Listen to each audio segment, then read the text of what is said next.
It all started in early 20th century France. They introduced the idea of, some fancy French word, basically eating small amounts of beautifully served food, 5, 10, 15, up to 20 courses. In one meal, you could try soups, appetizers, pastries, pastas, risottos, all that good stuff. When you go to a restaurant to try a new dish, it stops tasting life-changing after about the 10th mouthful. When you're only given a few bites worth, you somehow appreciate the taste more. Luxury restaurants always try to be as different as they can from cheaper places.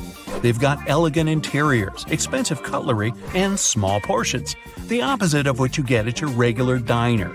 It makes the meal more unusual. That's why it's more memorable. Truffles, caviar, all those fancy schmancy ingredients cost a lot, and deep down, you know that. So when you see them bring a tiny plate with a tiny serving, your brain's happy. It's logical somehow. How would you feel if you ordered a cheap plate of something fancy and it was huge? You'd be weirded out, wondering if the quality was really low or something. Luxury restaurants get their ingredients from various places. It's not really a one-stop shop thing. That adds up fast. A bigger portion would be so expensive even for the wealthiest customers. Most fancy restaurants have at least 3 to 6 course meals. At some, you might get up to 30. You wouldn't be able to try them all if they were regular size. And if they keep the portion sizes down, you'll have room for dessert and a fancy coffee, which means extra money for the restaurant. It's all designed to give you the limited edition vibe. You're always more likely to appreciate something that's rare and exclusive. A mountain of pasta is something you can cook at home any old time. Some strands of multicolored pasta spread across a plate of exotic veggies? That's got food selfie written all over it. Now, gourmet chefs don't just cook. They create edible works of art. And it's a lot easier to make a masterpiece with fewer things on the plate. The more you slap on there, the more it'll look like that meal you cook when you're just trying to empty out your fridge. And for the customer, it's not easy to look elegant when you're trying to shove a huge burger in your mouth. When you're eating your tiny portion at a fancy table wearing nice clothes, you can't not look elegant. Some restaurants are switching it up, offering regular and smaller size meal options. It's perfect if you can't eat that much, are dieting, or want to save some money. But it's not like the smaller portions are going to be fancier, they'll just be smaller. Most restaurants have dim lighting and cozy, secluded seating areas to make you feel more comfortable and relaxed, and stay longer, and order more. You'll feel less guilty about ordering a ton of expensive food when you feel invisible in the dark. Smells can affect your meal choices. Vanilla and cinnamon make you crave dessert. The smell of bacon might make you order a bigger breakfast. Lavender helps you relax, slow down, and eat and spend more. Fancy restaurants use incense and nice-smelling oils to try to make you order more. At cheaper restaurants, it's all different. When you sit by the window and see people in sunlight, you're more likely to feel conscious of your choices and order something healthy and sensible like vegetables, wraps, that sort of thing.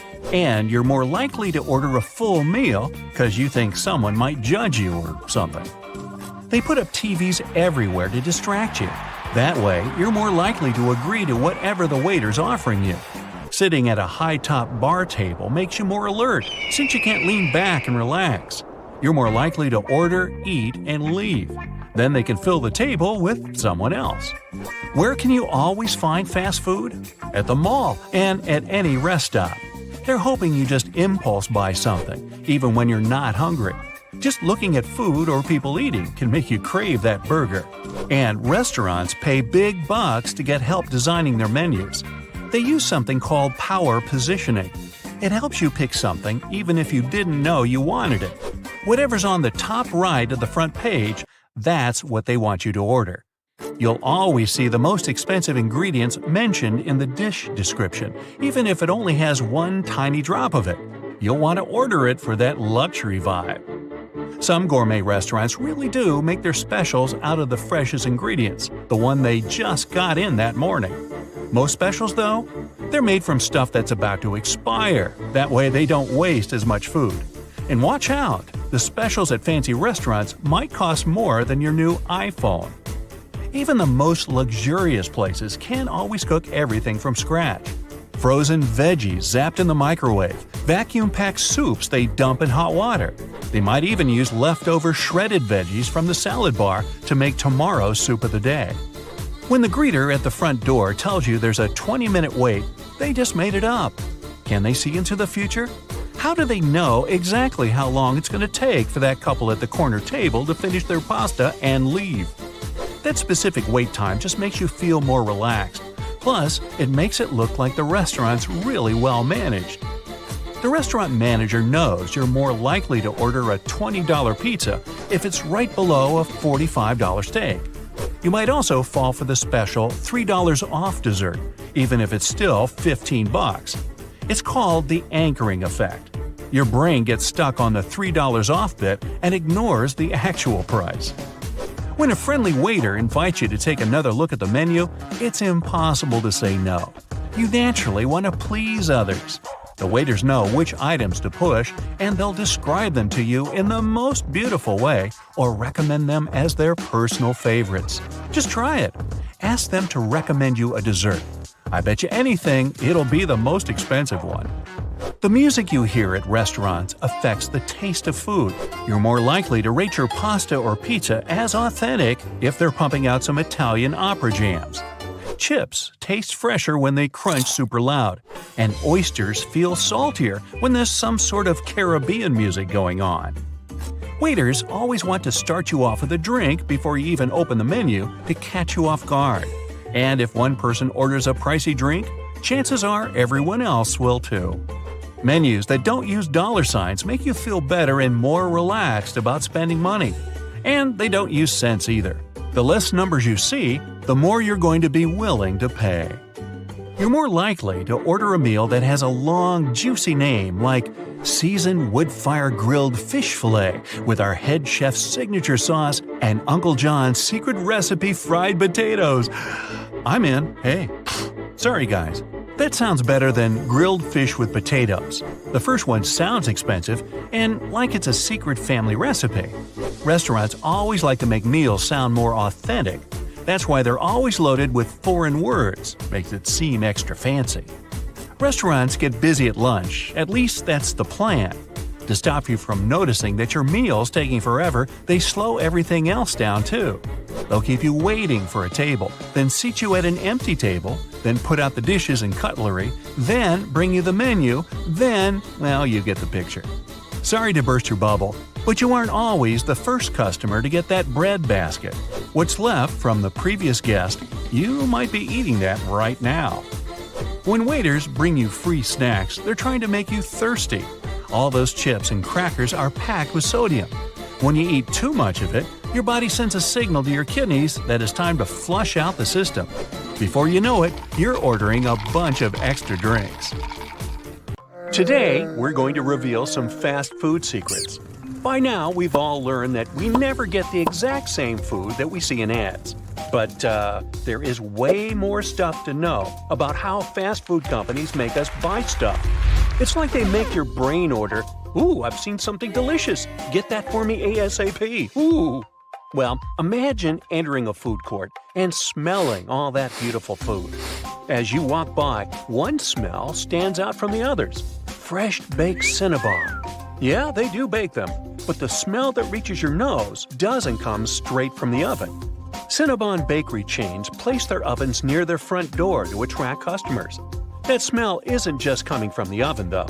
The staff heats baking sheets with sprinkled cinnamon and brown sugar to keep the sweet aroma in the air all day long. These smells make you feel hungry, even though your stomach isn't empty. Let me introduce you to aroma marketing. The aim here is to make products irresistible. Did you notice the unique scent of crispy fries from McDonald's?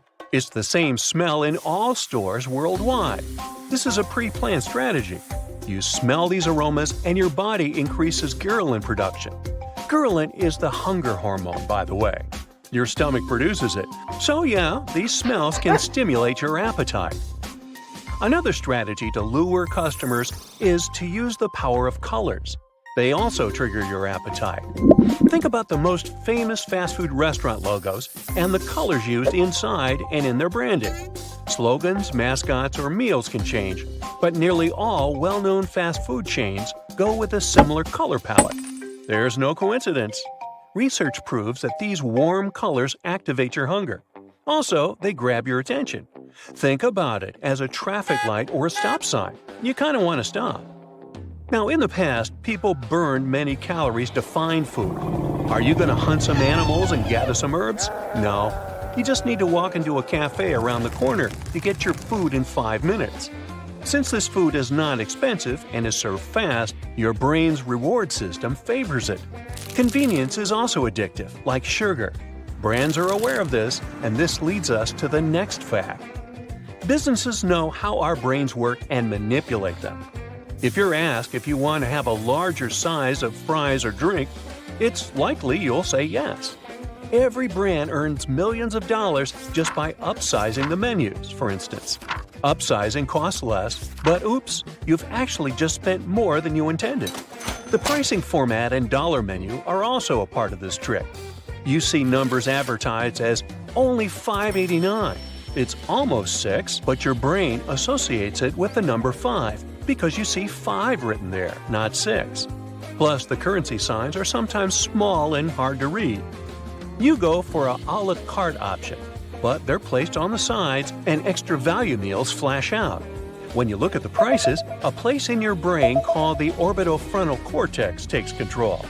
Research shows that when a person buys something, knowing there's a better deal among the options, the brain activity shows signs of pain. There's a good offer, but if you take it, you end up eating more. Maybe you only want to buy a burger and you end up with fries and a drink. On the other hand, it's good if that was your intention all along. I can't argue with that. Do you know that your burgers are wrapped in grease-repelling paper? This means that this paper might contain harmful chemicals.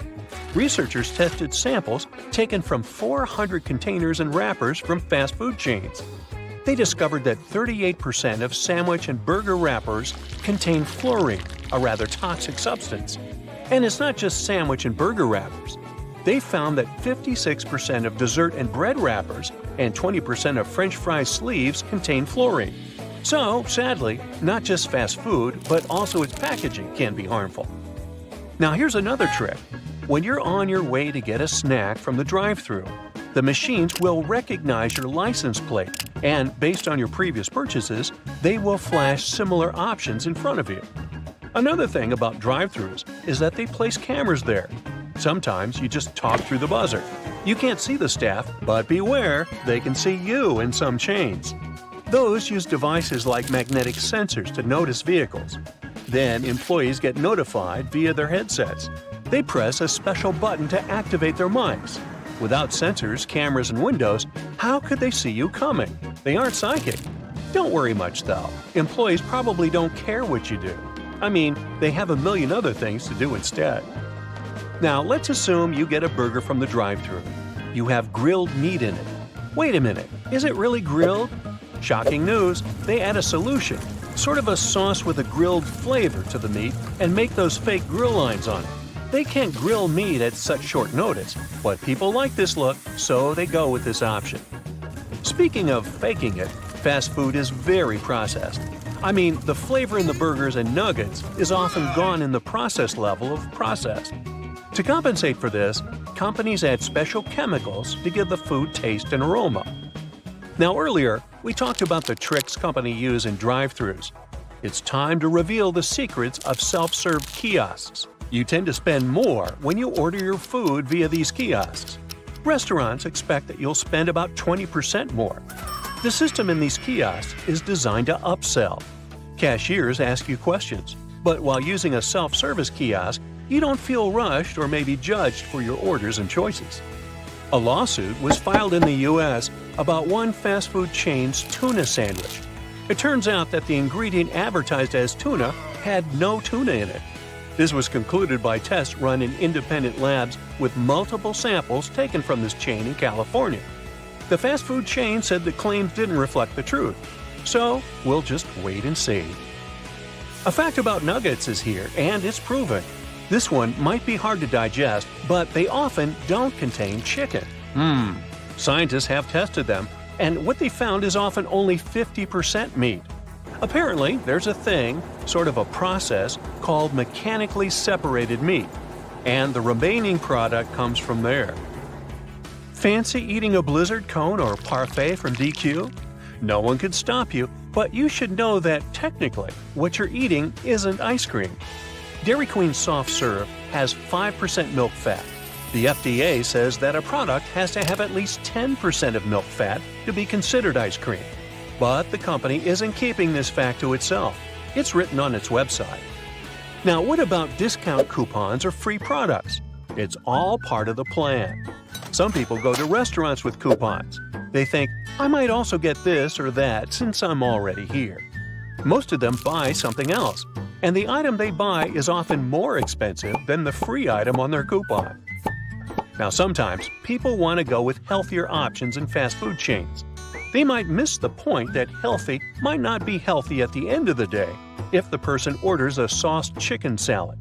They might end up having more calories than they would get from a burger. On top of this, healthier options often cost more in comparison to regular items. Anyway, this is an ever-lengthening list. After all, the fast food industry is huge. We're talking billions of dollars. Maybe that's why it comes with a lot of secrets behind the scenes. We've been talking about all this, and now I want to order a burger.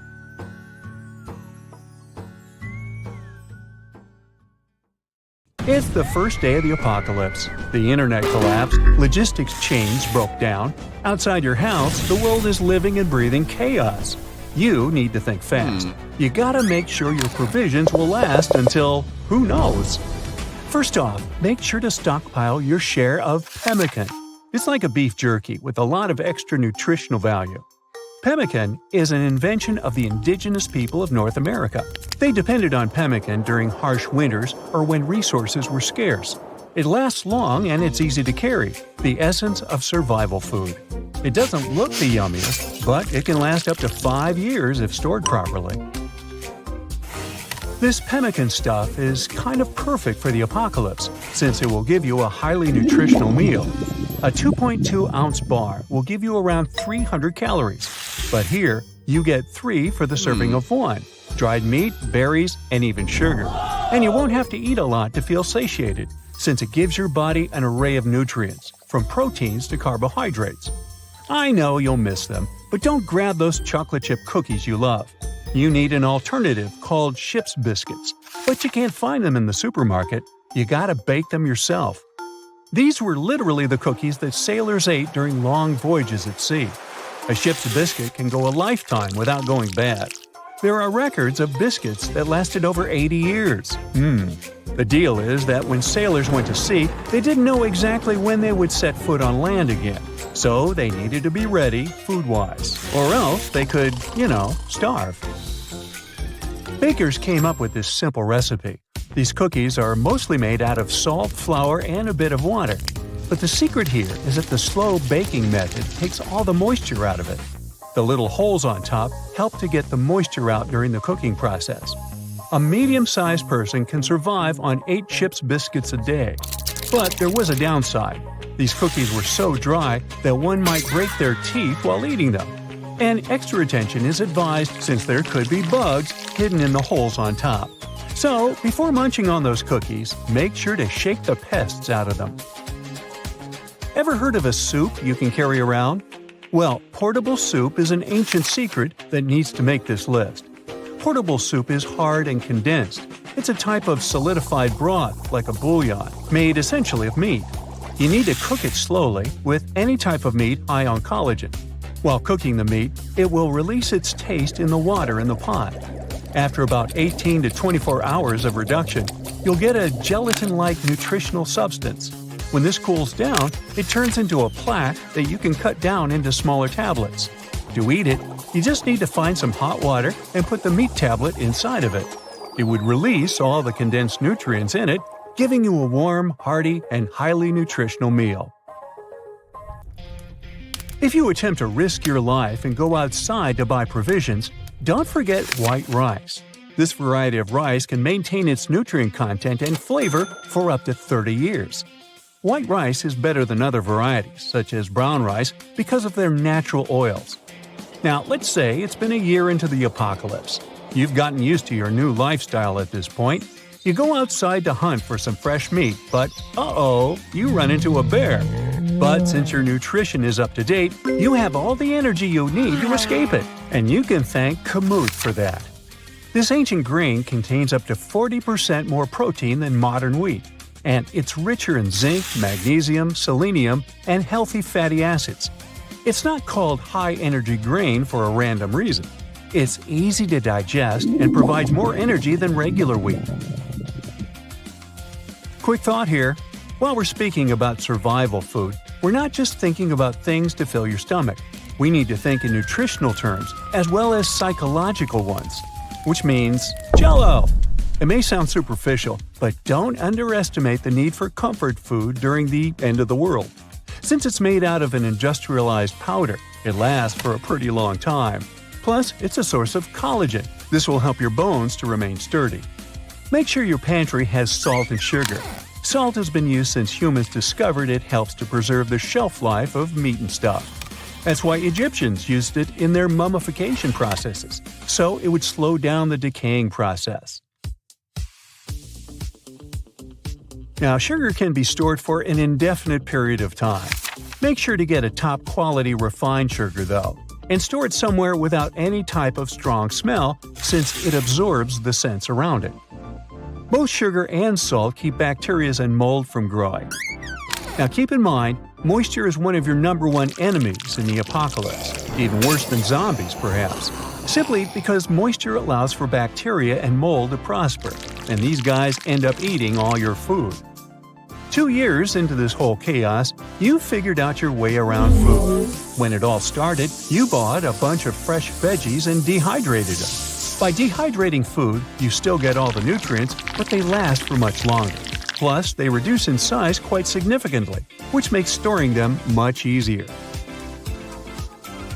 You didn't forget about peanut butter, of course. Peanut butter is highly caloric, plus they are your best treat at this point. Now I know what you're thinking, I can go without candies, but how will I survive without milk? Well, you don't have to. Instead of regular milk, make sure you get tons of powdered milk. You can even vary a bit and buy powdered coconut or even almond milk. To prepare them, you just need to mix it with a bit of water. And of course, coffee is a big survival food. It lasts a long time, although it won't bring you much nutrition. Coffee does have its share of antioxidants, which will help with a longer life. Plus, it helps with your brain's health, preventing dementia. You should get your share of canned food – beans, vegetables, even fish. Make sure you get some black beans, as they're high in iron. You need to have a sturdy immune system, since there won't be many doctors around, or they've turned into zombies. Canned pink salmon is a must-have in your apocalypse pantry. It's got a bunch of those omega-3 fatty acids, which will help with your brain and your heart health. It can last up to 6 years if stored correctly. And you gotta think about oats here. Oats are one of the world's healthiest foods. A bowl of oatmeal for breakfast can help you feel full longer, which is a great ally when food is being rationed. Rolled oats are simple to make and can be eaten without cooking, simply by letting them sit in water overnight. Now, corn. Flint corn is one of the best for long-term storage. It makes a pretty good cornmeal. You can even grind it and make a mean tortilla, in case you start to miss those Mexican night outs. It's best to store it whole and grind it only when you cook it, for durability, of course. Now, unfortunately, popcorn has more moisture than other varieties of corn and is not the best candidate for long-term storage. Let's just say popcorn doesn't make it into the apocalypse. Which leads us to another point. None of this will work if you don't know how to store your survival food. You need to create a storage location that is cool, dark, and dry. This can extend the shelf life of your food for up to 30 years. For the dehydrated stuff, you need to store it in airtight containers. Air is kind of a bad guy here, since it helps to oxidize a bunch of stuff. Most bacteria in our food need air in order to thrive, so if we cut out the air, this means more food for us. You decide to try a new coffee brand that has a nice golden packing and proudly says 100% coffee on it. But it tastes nothing like your favorite drink. Don't blame yourself for being the worst barista on the planet. The substance you just purchased might just not be the real thing at all. It's so expensive because of how it's made. Coffee plants can't be hurried to grow. Depending on the type of coffee, it takes a coffee tree about 3 to 5 years to start bearing fruit. Coffee farming is a people-powered industry, from planting to processing. Coffee farms are often huge, so you need many workers to plant all those new trees. And it takes about 2,000 hand-picked Arabica coffee cherries to make a single roasted pound of coffee. If you want to get the best out of the variety of options, don't fall for labels saying 100% pure coffee. If it doesn't say 100% Arabica, they must have mixed in cheaper Robusta beans, which can make your coffee taste bitter. Check the roasted on date for freshness, not the best by date. When a brand offers a gazillion artificial flavors, it's a sign they're not confident in their beans' quality. A good roaster might have a few unique flavors, but not a whole buffet. In Japan, you'll find wasabi all over the place, but chances are, if you've tried it outside of that country, you've had a fake. True wasabi doesn't come from your regular horseradish plant. It's more like a root vegetable made from the underground stem of the wasabi plant. This stem is grated to make the real wasabi paste. Growing wasabi plants isn't easy, as they only like clear, running stream beds in Japan's mountain river valleys. That's why the real thing is so pricey. Fake wasabi is usually a mix of regular European horseradish disguised as the real deal. You'll find it in squeezable tubes, little packets, or as a powder you mix with water. These products often contain just a tiny bit of the real stuff, usually 1 to 3%. It helps cut costs a lot. If you want to check if you've got real wasabi, check the texture. If it's super smooth and pasty, you're likely dealing with pureed horseradish. But if it's got a gritty feel, like it was freshly grated, it's more likely the real deal. Authentic wasabi is always served fresh because its flavor and zinginess vanish quickly once it's grated. The only parmesan that you can really call this way gotta come from the Emilia-Romagna region in Italy, especially Parma, or a certain part of Lombardy. There are only about 300 certified dairies in that area that can make genuine Parmigiano Reggiano. And they've got to age it for at least a year to get those super important umami flavor crystals going. Some of it ages for up to 100 months or longer. The authentic Parmesan wheels are marked with a DOP stamp, Denominazione di Origine Protetta, basically saying it's the real deal from the right place. Italian Parmesan is easy to find in most stores, but there are other options that can be cheaper. That's because American-made Parmesan only needs to be aged for 10 months, and some grated blends can have up to 4% fillers, like rice flour or wood pulp cellulose. The legit Parmigiano Reggiano cheese only has 3 ingredients, and one of them is milk from cows raised in the same region. Plus, they've got some strict rules about what those cows can't eat, like fermented grain. Maple syrup fans, this one's for you. Did you know that to produce your favorite pancake topping, artisans have to tap maple trees that can grow more than 5 stories tall, extract sap, and then boil it down? It's an age-old craft, passed down through generations, from indigenous peoples to modern-day syrup makers. But many of the bottles with sticky sweet syrup inside have nothing to do with that process. Pancake syrup, or table syrup, is a mix of corn syrup, caramel coloring, and flavoring. If you see these ingredients on the label, it's a telltale sign you aren't dealing with the real maple syrup. The consistency of your purchase is another giveaway. The authentic maple syrup is runny. That's why you can pour it easily. Pancake syrup is thicker and stickier. The price can't always give away a fake in this case. It can be affordable even for the real product.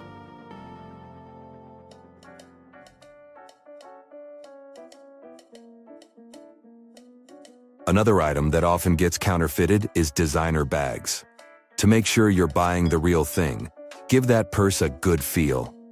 If it's supposed to be leather, it better feel and smell like it. Counterfeiters often skimp on quality materials. Check out the zippers, buttons, or any metal parts. They should feel solid, not lightweight or cheap. And of course, no chipping allowed. Look closely at the seams. Sloppy or uneven stitching is a big red flag.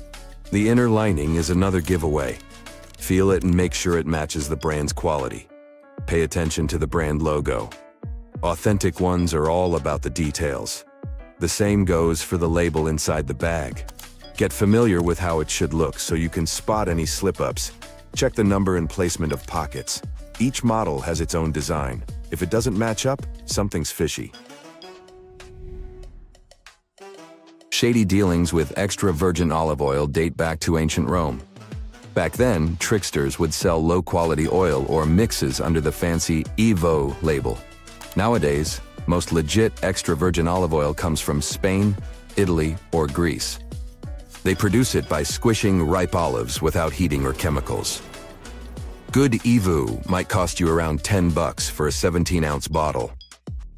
Fraudsters have gone undercover amidst real producers, making it tough to spot the fakes. But you have more chances of finding the real thing if you avoid blend or light varieties on the label.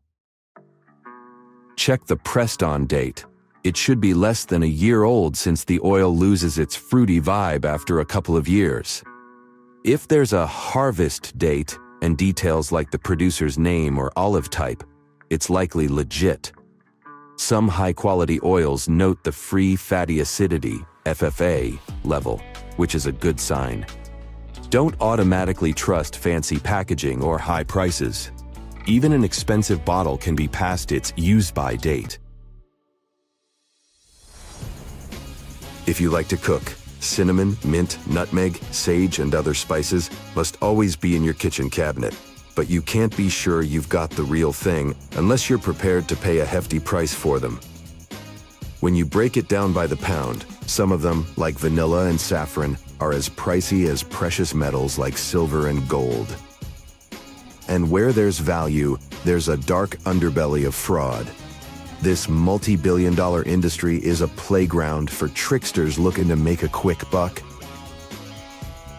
If you don't want to add something fake to your meals, the best you can do is buy the spices whole and grind them yourself. If possible, try to find a retailer that sells spices in bulk. You'll be able to see them yourself, and you won't miss the aroma of real cinnamon or oregano. If you're planning to buy a designer watch, look closely for any blunders or defects on the watch. Designer watches are usually made with high-quality standards, so things like chipped paint, scratches, or spelling errors are rare. Also, check if the clasp works and if the watch keeps accurate time. Genuine designer watches have precise, clear engraving created by skilled watchmakers. If the lettering looks messy or hard to read, chances are it's a fake. Designer watches are made with valuable metals and intricate parts, so they should feel a bit heavier than they look. If a watch feels surprisingly light, it might be fake. Real luxurious watches have unique serial numbers that should be precisely laser-etched, not sloppily printed. Make sure these numbers match the case and warranty numbers. Simply search online or contact the manufacturer's customer service to confirm you've got the real thing. Now, up for a guessing game? It's going to be pretty simple. I'll be giving you the name of some food, and you must guess what it is. This might seem easy, but the farther you get, the tougher the questions are. So, let's start. The first food on our list is Cheetos. So, what are they? If your answer was chips, sorry, but you're wrong. The right answer is puffs, and it's explained by the method they use to make Cheetos. They're made of corn, and they have their signature shape thanks to an extruder that shapes them. The main difference between chips and puffs is that chips are fried, and puffs, like Cheetos, can be processed in several ways. For example, they can be baked. Next, we have a dish called Welsh Rabbit. All I can say now is that it's super yummy. Can you guess what the Welsh Rabbit is? The name is pretty misleading, I know that. But in reality, a Welsh Rabbit has nothing to do with rabbit. It's actually an 18th century recipe with hot melted cheese generously poured over toast. Told you it's delish. Now, lion's head. Yep, that's a dish, and we already know that the name is quite misleading. So, any ideas? This is pretty simple. A dish called a lion head is just a meatball. It's a traditional Chinese dish, and it has many alterations. Hey, if you can add up some broccoli on your plate, it might even look like a mane, and the meatball can resemble the head. But you have to have quite a poetic mind for that. Now let's imagine you're having dinner at a posh restaurant, and you see sweetbreads on the menu. You don't want to seem ignorant and ask the waiter about the dish, so you have to make a decision yourself. Can you guess what it is, and would you grab it? To grab or not to grab? That is the question. Sure thing, tastes differ, but if you expect to have a cake or a fancy muffin when you order sweetbreads, you're gonna be terribly disappointed. Thing is, sweetbreads are the thymus gland of animals. Good news, you're not very likely to get into such a situation in a restaurant, as sweetbreads aren't common today. Now another thing that may sound fancy, but is not fancy at all, prairie oysters. I believe you've already guessed these are not oysters. Any ideas about what it really is? Okie dokie, here's the recipe for prairie oysters. All you need is a raw egg, some Worcestershire sauce, and hot sauce.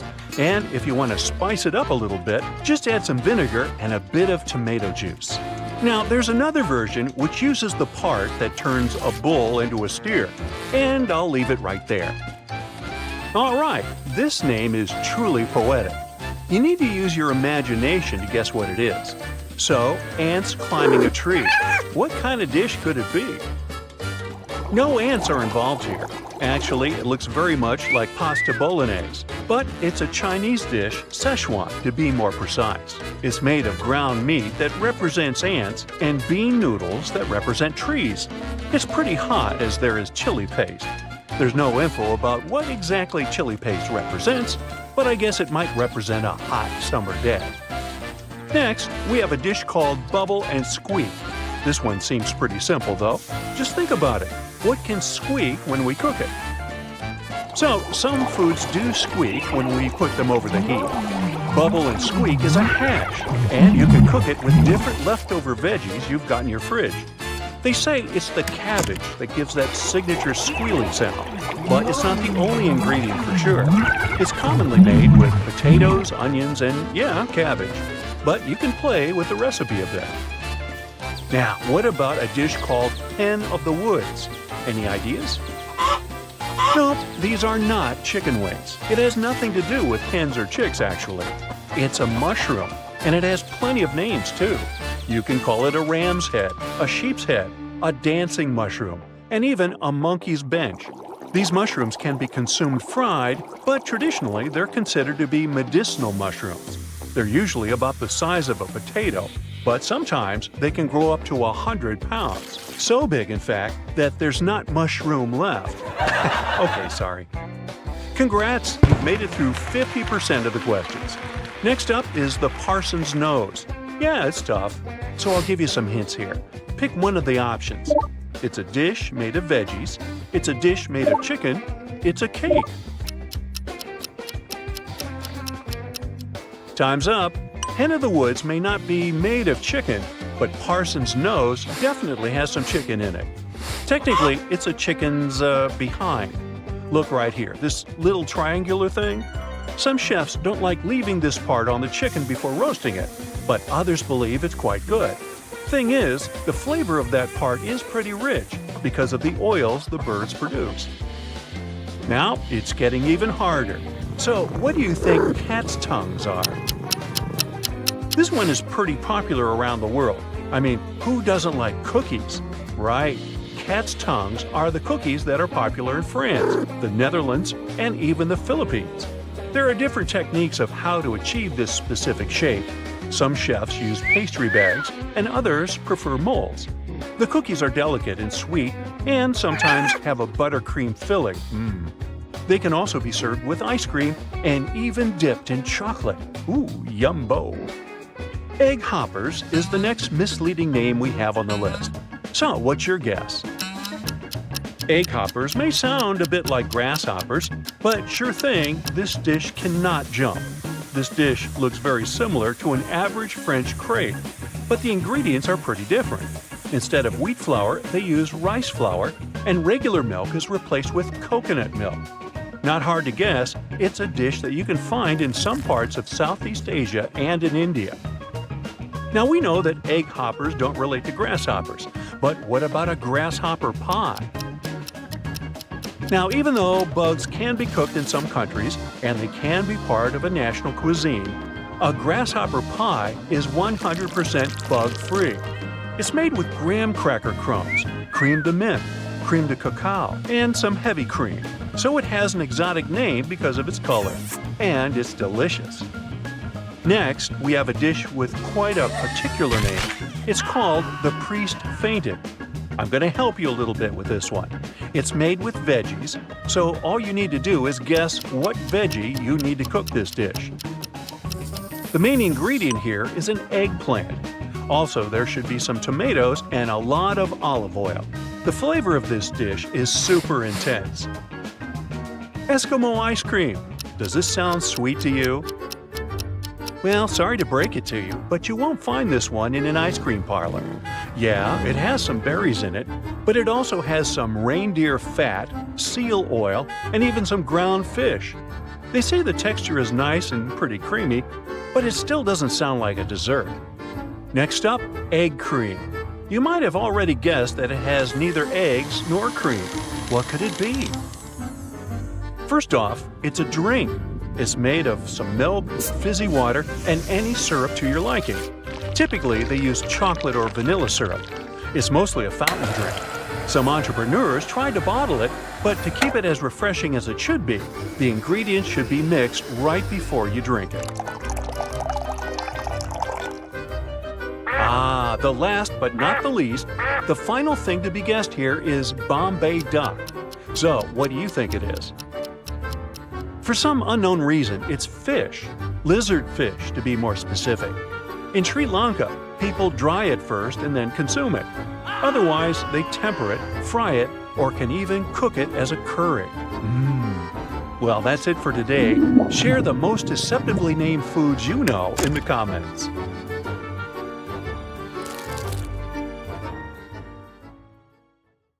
From the iconic golden fries to a broken ice cream machine, here are 10 fast food secrets that the fast food industry doesn't really want you to know. Chicken nuggets. Those golden crispy bites you can get from fast food chains. They're even on the menu of school lunches. What if I tell you that they aren't actually made entirely out of chicken? Researchers took chicken nugget samples from unnamed fast food chains and analyzed them. They said that one sample, for instance, contained only 40% and another 50% of meat. The rest? Well, you're eating mouthfuls of things like fat, connective tissue, and bone spicules. Many fast food companies grind the meat with that stuff. They make mechanically formed orbs of chicken parts. Why? Perhaps it's because this method is cheaper and more profitable. Millions of restaurants worldwide have chicken nuggets on their menu. So, scientifically, it's not fair to say all nuggets are made this way, but a lot of studies imply so. The more the meat is processed, the more you lose the good stuff, like vitamin B6 and B12. The bitter truth is that companies add stuff, such as sodium, to the mixed paste. Sodium is added to get a better flavor. It's one of the ingredients that makes nuggets so yummy. Our bodies need sodium, but not too much of it. Unfortunately, most junk food contains more than our bodies can handle. So it might be a safe option to avoid eating these sorts of foods frequently. Chains dip their nuggets into tempura batter and fry them in hydrogenated oil. That's also not a green light regarding health, but this is how they catch the golden tint. They put additional stuff in nuggets.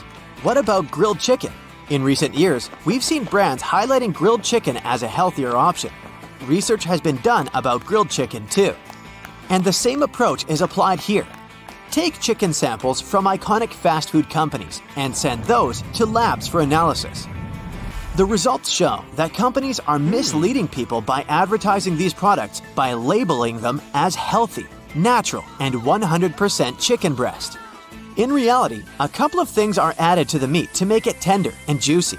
Plus, these additives make it easier to cook the meat, freeze and transport it, and reheat it later without losing too much moisture. The drawback of all these additives is that they affect the nutritional value of the chicken breast. These ingredients aren't the healthiest for us. We should especially watch out for 3 things. The first one is again sodium. Fast food samples had 7 to 10 times more sodium than home-cooked chicken breast. Imagine you have a cheeseburger, but you say no to yourself and try to pick a less harmful menu item. Yet, some chicken sandwiches have the same amount or even more sodium than a cheeseburger with medium fries. The second thing you need to watch out for is phosphate additives. These additives allow the protein to conjoin more water. This means the white meat in the sandwich will appear juicier to you. Any word you see in the ingredients section that contains phos is a phosphate additive, so it's best to avoid them. The last thing you should avoid is sugars and starches, not just in grilled chicken, but pretty much in all fast food products. Oh, that's hard to digest, I admit. Cornstarch, sugar, malt, they come with grilled chicken breast. Buns and even some fries have sugar too. Everywhere I look, it's sugar. You see, home-cooked chicken has 0 grams of carbs, but the study samples had added sugar and up to 10% of the calories in the chicken breast comes from there. So what's the moral of this story?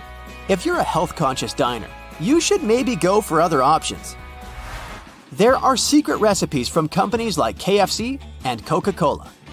No company wants to share the ingredients that make their food irresistible, but with a little research, you can decipher many things. You want to know the secret of McDonald's fries? It's written on their website. They add beef flavoring to the frying oil. This may sound weird, but apparently, that's a known practice amongst chefs and restaurants. Duck fat has also been used as a flavor, for example, in high-end restaurants. I'm a fries lover, so I added another fact about fries. Sadly, they're even saltier than you think. Experts suggest that a grown-up should consume at most 2,300 milligrams of sodium daily. Guess the McD's large fries sodium number.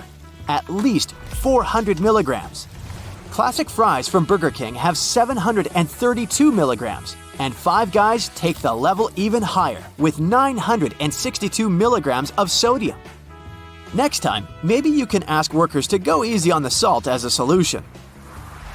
Picture this. You're in a hurry, but your tummy says, "Feed me, or I'll affect your mood and make life miserable for you." For a quick snack, you enter a fast food chain restaurant.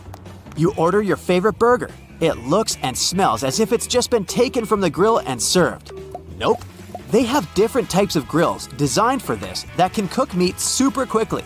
Sorry to bear the bad news, but those perfect grill marks on your burger aren't real tools. The factory adds them.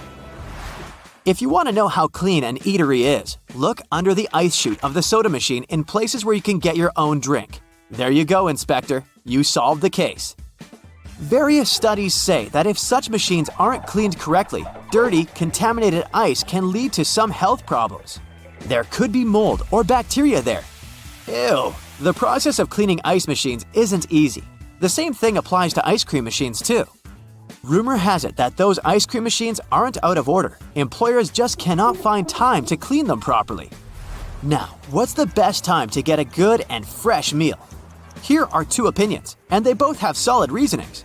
The first team recommends avoiding ordering grilled food in chains from 7 to after midnight.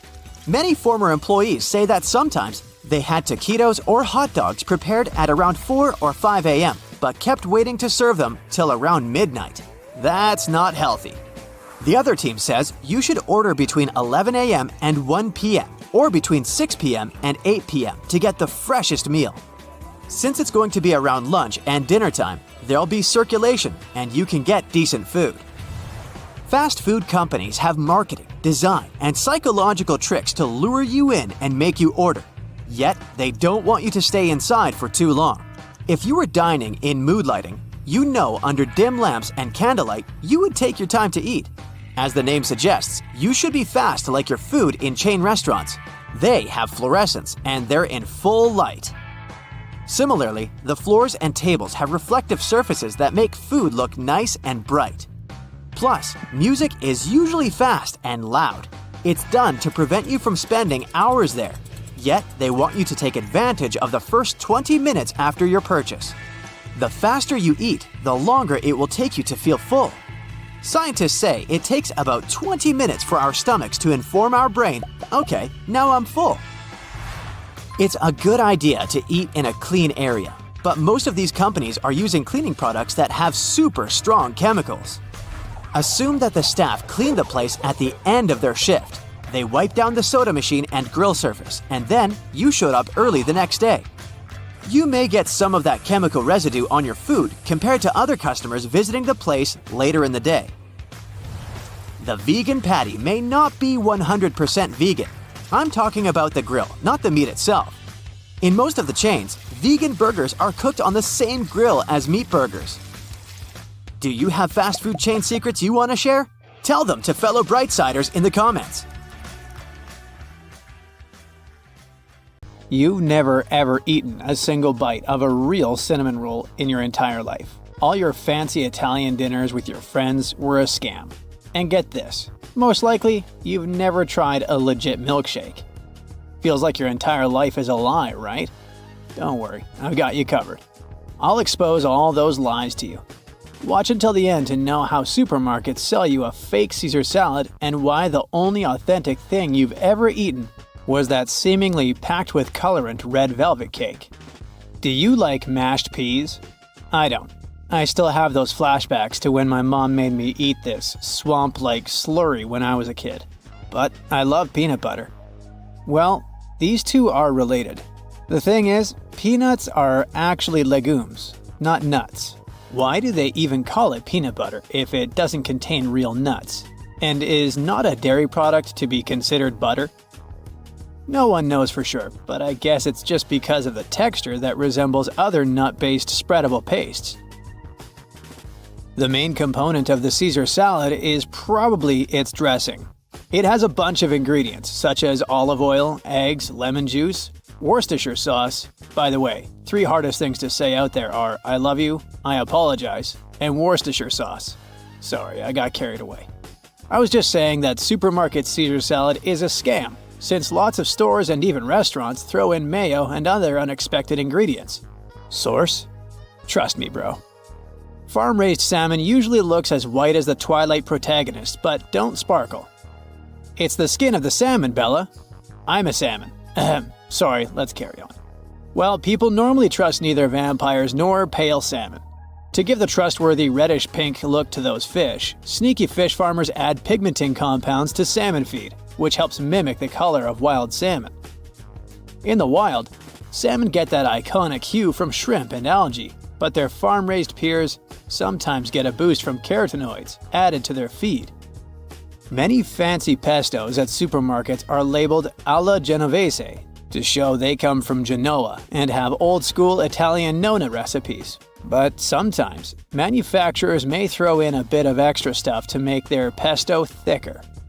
Okay, I may understand the extra sugar in this sauce, but bamboo fibers? I mean, I love pandas, but I'm not a panda. Some time ago, American journalists hit up 25 sushi spots in NYC and LA to see if we were really getting the sushi we paid for. They visited those big shot celeb hangouts and local joints and collected samples. Ordered sushi and then sent them off to a lab for some DNA testing. If that was a TV show, the results would sound like, "You are not the father." The thing is, 68% of the samples were not what they claimed to be. It was often a cheaper fish. In NYC, white tuna usually turned out to be escolar, also known as the X-lax fish because instead of a nice aftertaste in your mouth, it can create a number 2 emergency. This fish is banned in Japan and Italy, but totally legal in the US. Things are even worse with wasabi. 95% of wasabi served in sushi restaurants is a knockoff. Yep, instead of fancy traditional Japanese stuff, you've been fed a cheap mix of horseradish, mustard flour, cornstarch, and green food coloring. Restaurants swear it's all about volatile compounds the real wasabi paste has that breaks down within minutes, but I have a bad feeling they just want to optimize costs as much as they can. If the apples you buy in supermarkets were kids, at the age they're sold, they'd be able to walk. While some produce like spinach is super fresh, apples often spend a long time in cold storage before hitting the shelves. In the US, apples are usually harvested between August and September. They're picked slightly unripe, treated with chemicals, yum, waxed, boxed, and then stored in cold warehouses for up to 12 months. In the US, the average supermarket apple is 14 months old, while in other countries, let's say Australia, they're slightly younger and are only around 10 months old. Red velvet cake color is all about chemistry. Cocoa powder has an antioxidant known as anthocyanin, which is sensitive to pH levels. It can react to both acids and bases. Buttermilk and vinegar, which are also part of the recipe, are acidic, so due to this simple reaction, the whole mixture gets a dark red hue. The resulting cake has more of a reddish-brown shade though, rather than bright red. The only problem is that it's difficult to replicate the natural reddish-brown color since most brands use an alkalizing agent to neutralize acidity during processing. And to get that color, cocoa powder must be raw. You see what I'm driving at, right? Those cakes you grab at your favorite coffee shop are packed with artificial food coloring. Stop calling these orange and yellow prepackaged slices cheese. Not only is it an insult to camembert, cheddar, and other cheese varieties, but it's also incorrect in terms of legal regulations. Even the FDA refuses to classify this product as real cheese. It contains less than 50% of actual cheese, with the remaining ingredients being fillers and additives. I guess those slices deserve their cheese product name. Many commercial blueberry products don't actually have any blueberries in them. Instead, they're full of sugar, corn syrup, and artificial flavors. Even big brands like Kellogg's and General Mills were guilty of that. But still, there are many real deals. Just make sure to check the ingredients list for the real blueberries, and remember, the best ingredient that can be put in a blueberry pie is your teeth. Let's normalize purple carrots, shall we? They used to be the norm. It wasn't until Dutch growers started some vegetable experiments that we ended up with the sweet orange carrots we all know today. The Dutch were on a mission to create a carrot that showcased their national colors, like orange for the House of Orange. Their carrot breeding efforts paid off, and soon the orange carrot was all the rage, pushing aside purple and yellow varieties. That canned pumpkin you grab every year isn't really pumpkin, or at least not always. Most of the time what you're getting is actually squash. The FDA doesn't care to differentiate between pumpkin and squash on food labels, so companies go for the tastier and more compact squash instead. The US has rules for grading and processing milk products to keep them safe to drink and prevent sickness. States can change the rules a bit, so you might see raw milk for sale in California, but never in Florida or Illinois. So, your favorite milkshake might not actually be a legal milkshake if it has too much or too little milk fat. Here's why McDonald's sells not milkshakes, but just shakes, as they're made of a soft-serve ice cream mix. There's this shocking truth about Dairy Queen. Despite serving the iconic Blizzard, they technically don't sell ice cream. The FDA's regulations require a certain amount of milk fat for a product to be classified as ice cream. Dairy Queen's soft serve falls short, only containing 5% butterfat, so they embrace the term soft serve for its frozen treats. Your cinnamon rolls are a lie. They don't have any real cinnamon in them. Many commercial cinnamon rolls use a less expensive variety of cinnamon called cassia, which is closely related to true cinnamon species. Portobello mushrooms are not a unique type of mushroom, but rather mature cremini mushrooms that have been allowed to grow bigger in size. So here, we've only got the age difference. The belief that churros are Mexican is yet another food misconception. The origin of churros is still a mystery, with varying claims as to who invented the popular pastry. While some believe it was Spanish shepherds, Portuguese sailors, or Chinese individuals, there is no definitive proof to confirm any group as the original inventors. Some truffle oils out there actually have real truffles in them, but most of those you see in stores use this synthetic stuff with a complicated name instead. It basically mimics the taste and smell of real truffles, so companies can make truffle oil without breaking the bank. Have you ever wondered why things are the way they are? Like, why are there holes in a takeout box? Don't worry, you're about to find out.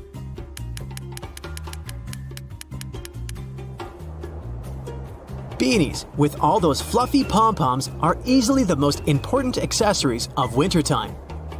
Turns out the real reason why they or other hats have pom-poms was not to make a fashion statement in the past. One of the theories says that they were there to provide safety.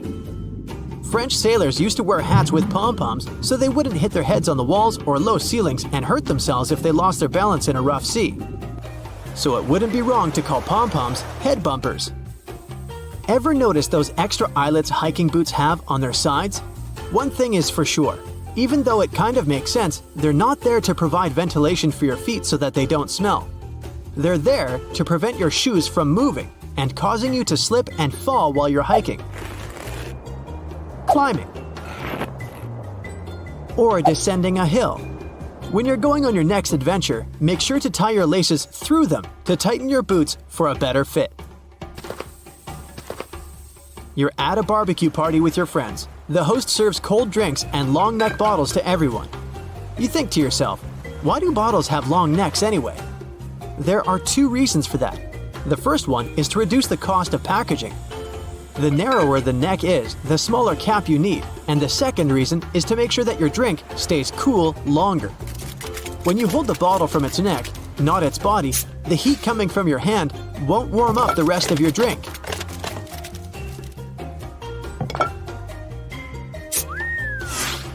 The color of plastic tags on bread packages indicates which day of the week the bread was baked. Even though some companies have their own color codes, it generally goes like this: Monday, blue; Tuesday, green; Thursday, red; Friday, white; and Saturday, yellow. So pick accordingly to get the freshest bread. You're feeling too lazy to cook dinner, so you go to your favorite restaurant to order takeout. You come home feeling excited that you're about to have a delicious meal. You open the takeout box only to find out that your food became soggy because of the moisture built up inside of it. Well, this secret purpose is going to help you prevent that from happening ever again. Notice the perforated tabs in the corners of the container's lid? You need to push them down to allow the steam to escape from the holes. If you have a hot meal, that is.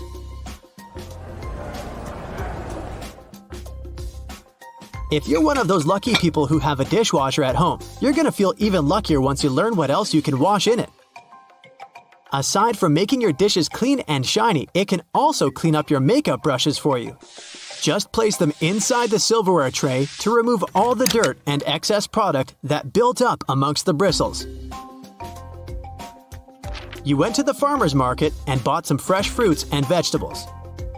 You want to wash the dirt off them, especially potatoes, before placing everything in the fridge.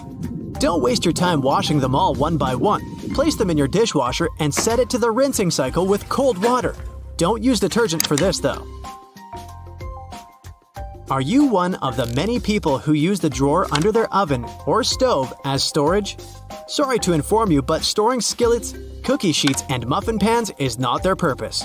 It's called a warming drawer, and it's meant to keep your cooked dishes warm and delicious. So, if your guests are running late, just put that casserole you've made in it until they arrive.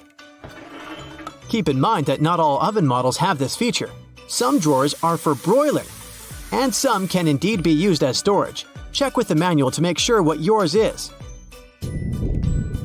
Oranges, lemons, and avocados come in mesh bags most of the time.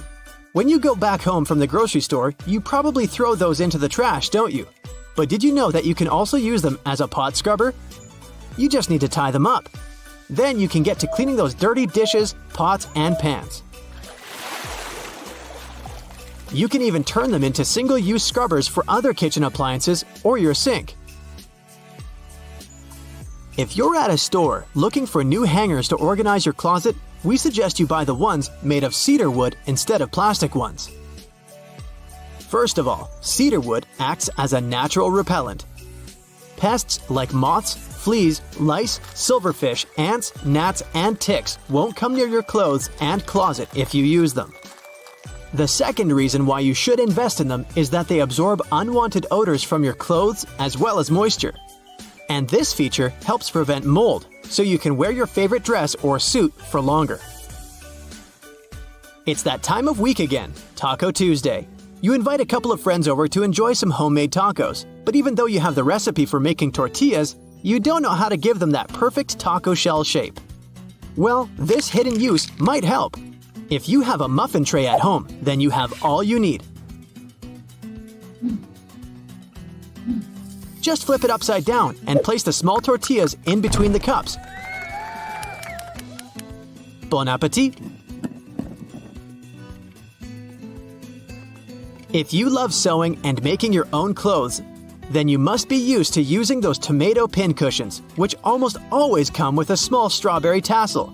But why is it there? First of all, you can push the needle you're currently using or your favorite one in there so that you don't need to search for it amongst the other needles all the time. And secondly, it's filled with emery, which will help clean and sharpen your needles once they go in there. Are you a Team Ketchup or Team Mayo? Ketchup fans must have noticed the number 57 on those Heinz ketchup bottles.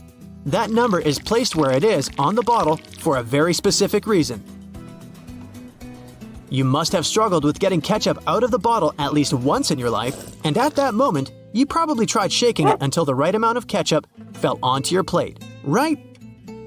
Well, no need to do that anymore. Just firmly tap on the spot where 57 is written on the bottleneck, and you can get ketchup out of the bottle way quicker.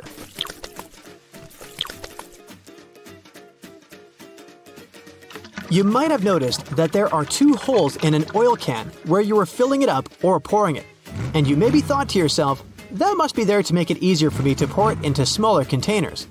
But that's not the case.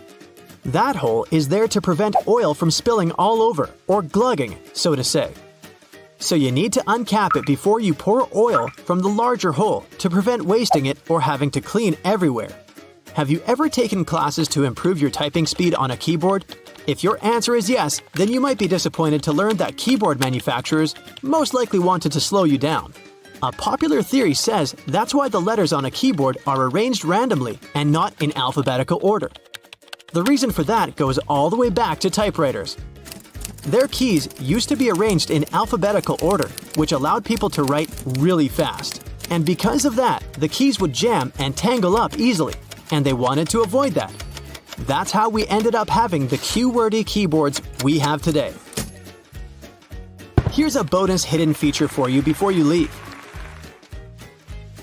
The clock app on your iPhone shows you what time it is on the little screen icon as well. Number 1. Bananas. These guys changed a lot over time.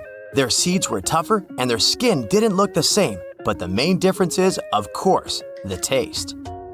Bananas taste different because of their genes. This is Cavendish bananas, aka bananas from the supermarket we all eat, are at great risk. A couple of years ago, they made up 95% of all banana exports, but they're inevitably disappearing because of the fungi infections spread over the plantations. So, people will have to cultivate a new banana type that will probably appear bland in comparison with the ones we're used to. Do you like corn? A big lump with knobs. It has the juice. Right, but the original before selective breeding corn wasn't big nor juicy. It used to be a mere grass called teosinte, and its kernels weren't big enough to feed even a kitten, not to mention an adult human. And it wasn't that edible either. It had a hard shell, so the kernels weren't easy to reach, unless you had a heavy hammer to hit it a couple of times to open the shell. Luckily, some smart people started choosing the desired teosinte plant with the largest kernels. Unlike its ancestor, modern corn contains 4 times more sugar and doesn't taste like raw potato. Fancy mac and cheese? In 2016, a large manufacturer, Kraft, admitted they had changed the original recipe. No one actually noticed much difference, but the changes were for the better. All they did was replace artificial colorings with natural spices. This way, they added paprika and turmeric. I love avocado toast. But they would have been much different and way less creamy and delicate, but for, you guessed it right, selective breeding.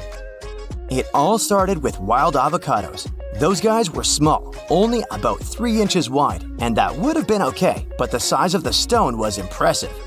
Not to mince words, there was almost no flesh. Roughly, one of today's supermarket avocados equals 10 wild avocados. And actually, grabbing 10 avocados for one toast is not the biggest problem. Wild avocado skin is far too tough to be cut, so you'd need a machete to make a toast. This one is not about taste, this one is about size. And when it comes to chocolate, size does matter. Sadly, in the early 2010s, the Snickers bar was reduced for the first time in over 80 years. Snickers lost about 11% of its original size, which equals 30 calories. For the rest, it's still the same old Snickers we all love. McDonald's food tastes pretty much the same wherever you grab it, but not whenever you grab it.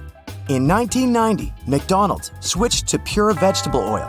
But if you could travel back in time, you might have tried old-style McDonald's fries cooked in a blend of 93% beef tallow and 7% cottonseed oil. The classic Oreo cookie has had several alterations too. In the 1990s, they removed the lard and started using trans fats instead. About 10 years later, those trans fats were replaced by vegetable oil. Fun Oreo fact: double-stuffed Oreo cookies aren't double-stuffed in fact. A math teacher, Dan Anderson, assigned a cool task to his students. They weighed 10 regular Oreos, 10 double-stuffed Oreos, 10 mega-stuffed Oreos, and 5 wafers. Turns out, double-stuffed Oreos are only 1.86 stuffed Oreos. I love the soft marshmallow texture. Still, back in the day, they were even easier to chew. What we have today as marshmallows are the squishy gelatin pillows, right? Old-style ones were more like syrup. That syrup was extracted from the roots of the marshmallow plant and mixed with different toppings. I know you don't believe such a plant exists. It's something I'm not sure how to pronounce, but you can read it. Here's the picture. Time to get shocked. Number 1. Nope, apple pie isn't originally American. It's among the earliest recipes recorded in Britain. Number 2. Some apple pie recipes featured meat, fish, and bird. Sounds weird and even a bit gross. Okay, let me tell you a bit more about a normal apple pie recipe from 1380. All you need are apples, dates, prunes, pears, raisins, something similar to cinnamon, mace, cloves, sugar, sandalwood, and unicorn tears. Just kidding. Cinnamon wasn't very popular back then. Sugar was pricey. So to sweeten it all up, people loved to use grains of paradise, better known as pepper. And there was no edible crust. That idea came to people sometime later. Selective breeding. Here we go again. Around 4000 BC, peaches looked more like cherries until the Chinese domesticated them. Here's the old-time peach skin. Waxy on the outside, slightly over 60% of flesh is edible, and a huge stone. In 2022, there's no one around who tried the original cherry-like peaches, but scientists claim the taste was dramatically different, salty, and even similar to lentils. With time, the peach evolved into a sweet, soft-skinned fruit with a relatively small stone. Eggplants. Today there's only one shape this veggie may have, but it used to come in a variety of shapes.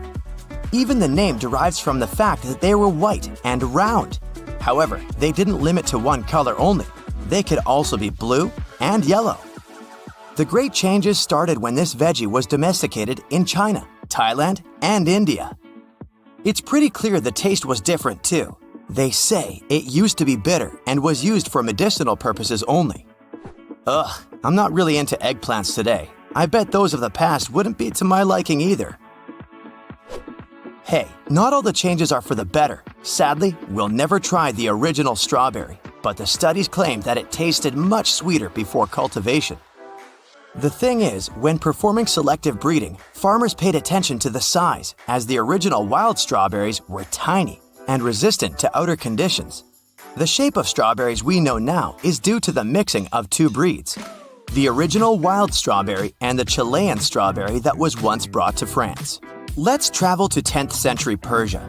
If you're a fan of carrots, don't even try to look for orange ones. They were originally white and purple. The flavor was much stronger and they looked different too. Those original ones were much thinner. Some centuries later, the carrot seeds were sent to Europe and selectively bred.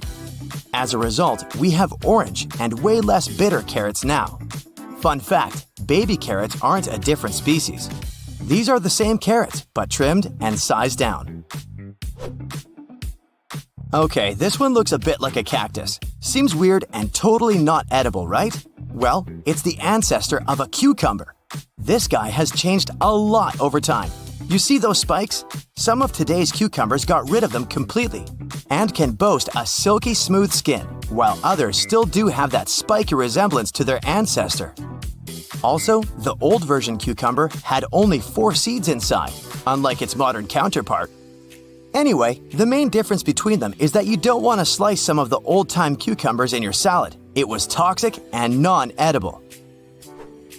Things with tomatoes are a bit more complicated, as their evolution happened in 2 stages. It all started with the wild ancestors that were as tiny as berries and had different colors like yellow, purple, and green. The wild ancestors evolved into yellow tomatoes, which evolved into something we know today as cherry tomatoes. Hey, have you noticed that the tomatoes get less flavorful each year? It's because they lost some of their genes over time. That's the downside of selective breeding. The second stage started when people cultivated cherry tomatoes into those large ones we need to make a perfect burger and ketchup. By the way, 200 years ago, ketchup was used as medicine. Doctors used to believe tomatoes had a lot of medicinal properties, and so did ketchup. Did someone say ketchup? I guess this is the leader on the list. This condiment has nothing in common with the original version. First off, it was tomato-free. Second, it was made from fish entrails, meat byproducts, and soybeans. Third, it was created in China, and its original name was Ketchup or Ketchup. Bet you've never heard of corrugation. It's a system that may lie hidden in your pantry right now. Ever notice those bumps on food cans? That's exactly what they're called. And they're not just for aesthetics. First off, they make the can extra strong. That's because they can help it from cracking during the manufacturing process. Plus, these corrugations come in handy during delivery, acting like a shield to make sure there's no spillage. They're also useful in the long run because they help keep the cans in their original shape. Even when things get too hot or too cold, these corrugations let them breathe a bit. They expand and contract without breaking the metal. You may not notice any cracks on regular cans, but even the tiniest of openings can leave a way for nasty bacteria to get in contact with the food. Not to mention, they create this little air gap, so when you pop the can open, everything slides out smoothly, without you having to put in that much effort. You know what also doesn't require much effort? Hitting that subscribe button and liking this video. You know there's a plant out there that's so eager to reach the sun, you can hear it grow? Rhubarb, just before it's picked from the fields, soaks up all the sun rays it can get to make glucose. After this sunbathing session, it gets transported to dark sheds. Inside, it keeps on growing and uses the stored glucose as fuel. Nothing out of the ordinary so far, but in that dark, cozy, and warm place, rhubarb starts acting weird. That environment pushes the plant to stretch itself out in hopes it will find sun rays again. It happens so fast that you can actually hear the buds and stalks making noise as they pop open. To make sure this process goes smoothly, there's no light allowed. If light hits the rhubarb at this point, it will start photosynthesizing again and go bitter. Speaking of everyday groceries, you might have noticed that veggie bags come with some green stripes. Know that it's a sneaky optical trick. Those stripes fool our eyes into believing the veggies look way greener than they are. And it's not just veggies that get this special packaging. Oranges are often sold in red mesh bags for the same reason. Lemons? They go for yellow or green bags for that same pop of color. If your cooking skills aren't that good and you're just afraid you're going to mess up dinner yet again, stick to mushrooms. That's because they're almost impossible to overcook. Unlike other vegetables that turn into mush when overcooked, mushrooms are way more resistant. They've got this interesting substance called chitin, a molecular structure that works like an armor. So you can cook them forever. They won't burn. Donuts don't have holes in them because it's easier for you to pick them up. If you've ever tried to make them at home, you might have noticed that when you fry the dough, the outside gets done quickly thanks to the hot oil. If you want the inside to look just as good, you have to keep it in the oil way longer, but then the outside would get too brown. Thanks to that middle hole, the heat gets to both sides equally, cooking up a flawless donut. Here's how that small piece of paper makes it into your fortune cookie. First, they bake these cookies flat, like pancakes. Then, while they're still warm and bendy, they sneak in those tiny messages. As the cookies cool down, they toughen up and keep their shape, trapping the fortune inside like a tasty time capsule. One legend has it that these Asian treats were initially intended to help people send all sorts of secret messages without causing any suspicion. Here's a little tip for whenever you're buying lunch at a fast food place. Skip the word extra when you're ordering. The moment you speak that term, you're tempting the employees to charge more. Instead, go for something like, "A little more, please," when you're getting a special burrito bowl. According to a UK study, cheese is the most stolen of foods worldwide. It's estimated that around 4% of all cheese just vanishes from stores. And no, it's not mice doing the stealing, it's people. Why? Because cheese is becoming more and more valuable. The price of cheese is constantly going up, and sneaky thieves are trying to make easy money by simply taking it from the racks. It's not just cheese, though. Other interesting items on the thieving list include fresh meat, chocolate, and seafood. Ferrero, the company behind those luscious jars of Nutella, needs about 25% of the world's hazelnuts every year. So if you think about it, 1 in 4 hazelnuts ends up in a chocolatey jar. The manufacturers get the nuts from Turkey, Italy, and Chile, making sure they get them delivered from both the northern and southern hemispheres to keep things fresh. Nutella's impact on the economy is even bigger than you'd imagine. Because of this demand, the price of hazelnuts went through the roof.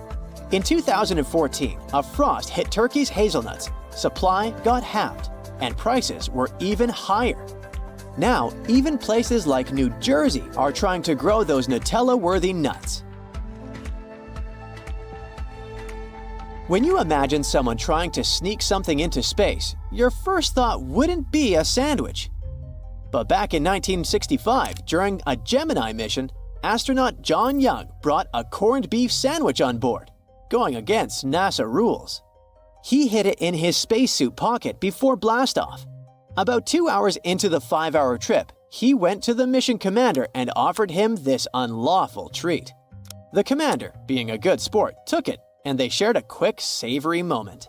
He even put the unfinished sandwich in his own spacesuit pocket to avoid crumbs making a mess of the spacecraft.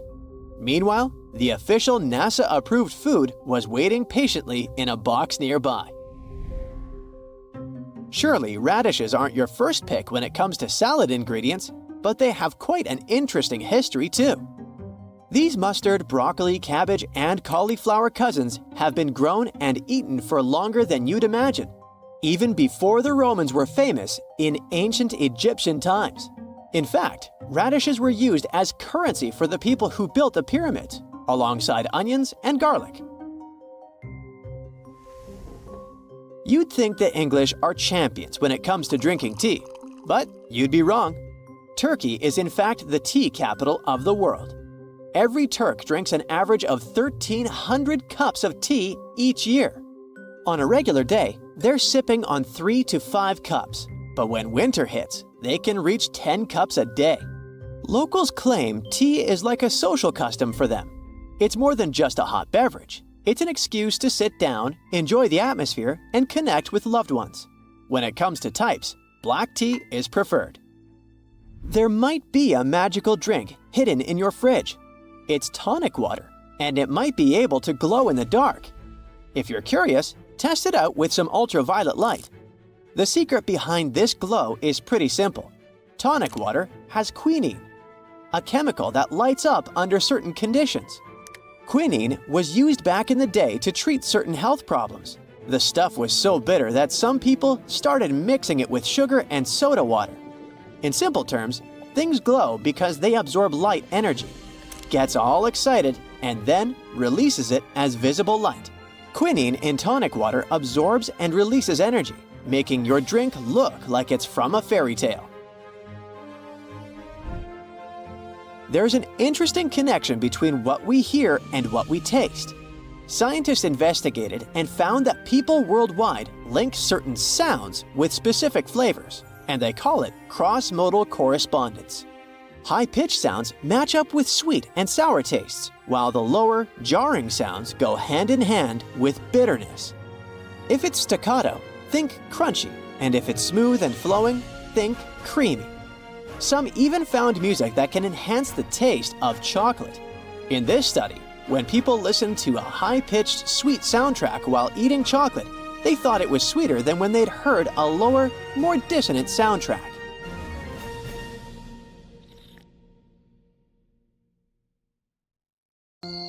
Flies are everywhere we go, literally. It's believed that flies originated in Asia, but these days, they live everywhere people live, only excluding Antarctica and maybe a couple of islands. Flies have traveled the oceans following humans, but they never go anywhere alone. In the wilderness and deserts where humans are absent, you won't find any flies. We know them well, but we all have that unanswered question about flies. Why do flies rub their limbs? Turns out, they just clean them. It's this simple. A fly has hair all over its body. The hairs on the limbs serve as detectors for flying, finding food, and doing whatever else the fly business is. They have to keep their limbs clean at all times. So, they just rub them every time they get a chance. Their limbs are sensitive, and they serve more than one purpose. Apparently, the limbs have taste receptors, so the flies can taste with their feet. They can land on their potential meal and wander around it, giving it a good taste before consuming it. Flies can't chew, so they're on an all-liquid diet and drink their food. If the food they have picked as their next meal is solid, they have a special ritual to make it edible. A fly regurgitates digestive juices on their soon-to-be food, and those juices break it into the smallest pieces that can be drunk. Also, spitting out those juices frees up space in their stomachs for new food. Quite often, flies sit on our food. They can appear harmless, but it's not exactly true. First, remember that they spill out those juices onto your food, which is already gross enough. But there's more. You have to keep in mind that flies land everywhere, and it's not always flowers, but all the gross stuff as well. And flies especially like that said gross stuff, like rotting foods, dumpsters, and even worse. So, their limbs collect all the germs and microbes from those places. When a fly lands on your food, it transfers those germs to your meal. Some of the microbes they transfer can even cause diseases like cholera and typhoid. There was even an experiment once made to demonstrate how it works. There were two bowls. One contained a red powder of some kind of spice, and the other bowl had white rice in it. Flies were let in, and they would migrate from the spice bowl to the rice bowl and back. Soon enough, rice got covered with red spice. Now, replace harmless spice with something grosser, and rice with your dinner. So you should always cover your food to make sure some fly doesn't take a walk on it and step and spit all over it. If you're eating, make sure you swat them away. But don't worry if some annoying fly manages to sit on your sandwich for a second before you kick it out. No need to throw the sandwich out. If you acted fast, then you're safe. Also, experts say that an average healthy human has a strong enough immune system to repel parasites. Even though flies are gross and annoying, bugging around and tickling you with their limbs, they do serve some good. They're responsible for pollinating flowers. They collect nectar from them, which gets stuck to their hair on their bodies, and then they pollinate the next flower when landing on it. Also, if flies didn't exist, our planet would be even dirtier. Flies recycle some of the human waste. Flies are also an important part of the ecosystem since they're food for birds, spiders, lizards, frogs, and many more. Without flies, they'd all go extinct. Apart from flies having the superpower of tasting with their feet, there are other interesting facts about them too. They can walk on both horizontal and vertical surfaces, and even upside down. They can do it because each one of a fly's feet has 2 pads with tiny hair. And those hairs produce a glue-like substance that allows flies to have an excellent grip. Flies have unique eyes, which have a large complex of 3,000 to 6,000 simpler eyes within each of the 2 compound eyes. A fly's eyes don't move, but its vision is nearly 360 degrees. They can see behind their back, so wherever you are, a fly definitely sees you, and every other danger with one or a few of their thousands of monitors. In addition to the 2 compound eyes, flies also have 3 simple eyes located on their foreheads, which serve as a compass and allow a fly to navigate. They also have an amazing reaction time. Ever wondered why it's so hard to swat a fly? Well, to a fly, we're sloths. That's because they see things in slow motion compared to us. Species have different perceptions of speed. The speed we see will be twice faster for a turtle, and it will be 4 times slower for a fly. Turn a video on at 0.25 times speed and imagine someone approaching you with this speed. Well, that's how a fly sees you. So yes, it has enough time to escape. A fly has just 1 set of wings. But in addition to their pair of wings, they also have so-called halters, which allow them to take off fast. Millions of years ago, halters were serving as a second pair of wings. Now they help to take off and also to balance the air. If a fly loses one of the halters, it'll start flying in circles. And if both of them go missing, it won't be able to fly anymore at all. Also, even though their wings beat up to 1,000 times per minute, they're also very slow flyers, only reaching the speed of 4.5 miles per hour. If a fly lives in an urban area with enough people and garbage around, it doesn't fly far away from the place of residence, only having a territory of a bit over 3,200 feet. Rural flies are far more explorative, and they can fly away up to 7 miles at a time. A fly doesn't live long. Its lifetime is just around 30 days, but during this time, they lay from 500 to 800 eggs each on average. But it's not 1,000 at once, it's several goes throughout their life, with 75 to 100 eggs at once. The eggs hatch within 24 hours, and it takes a week in total for an egg to turn into a grown fly, and then the cycle continues. In colder climates, this process can take twice as long.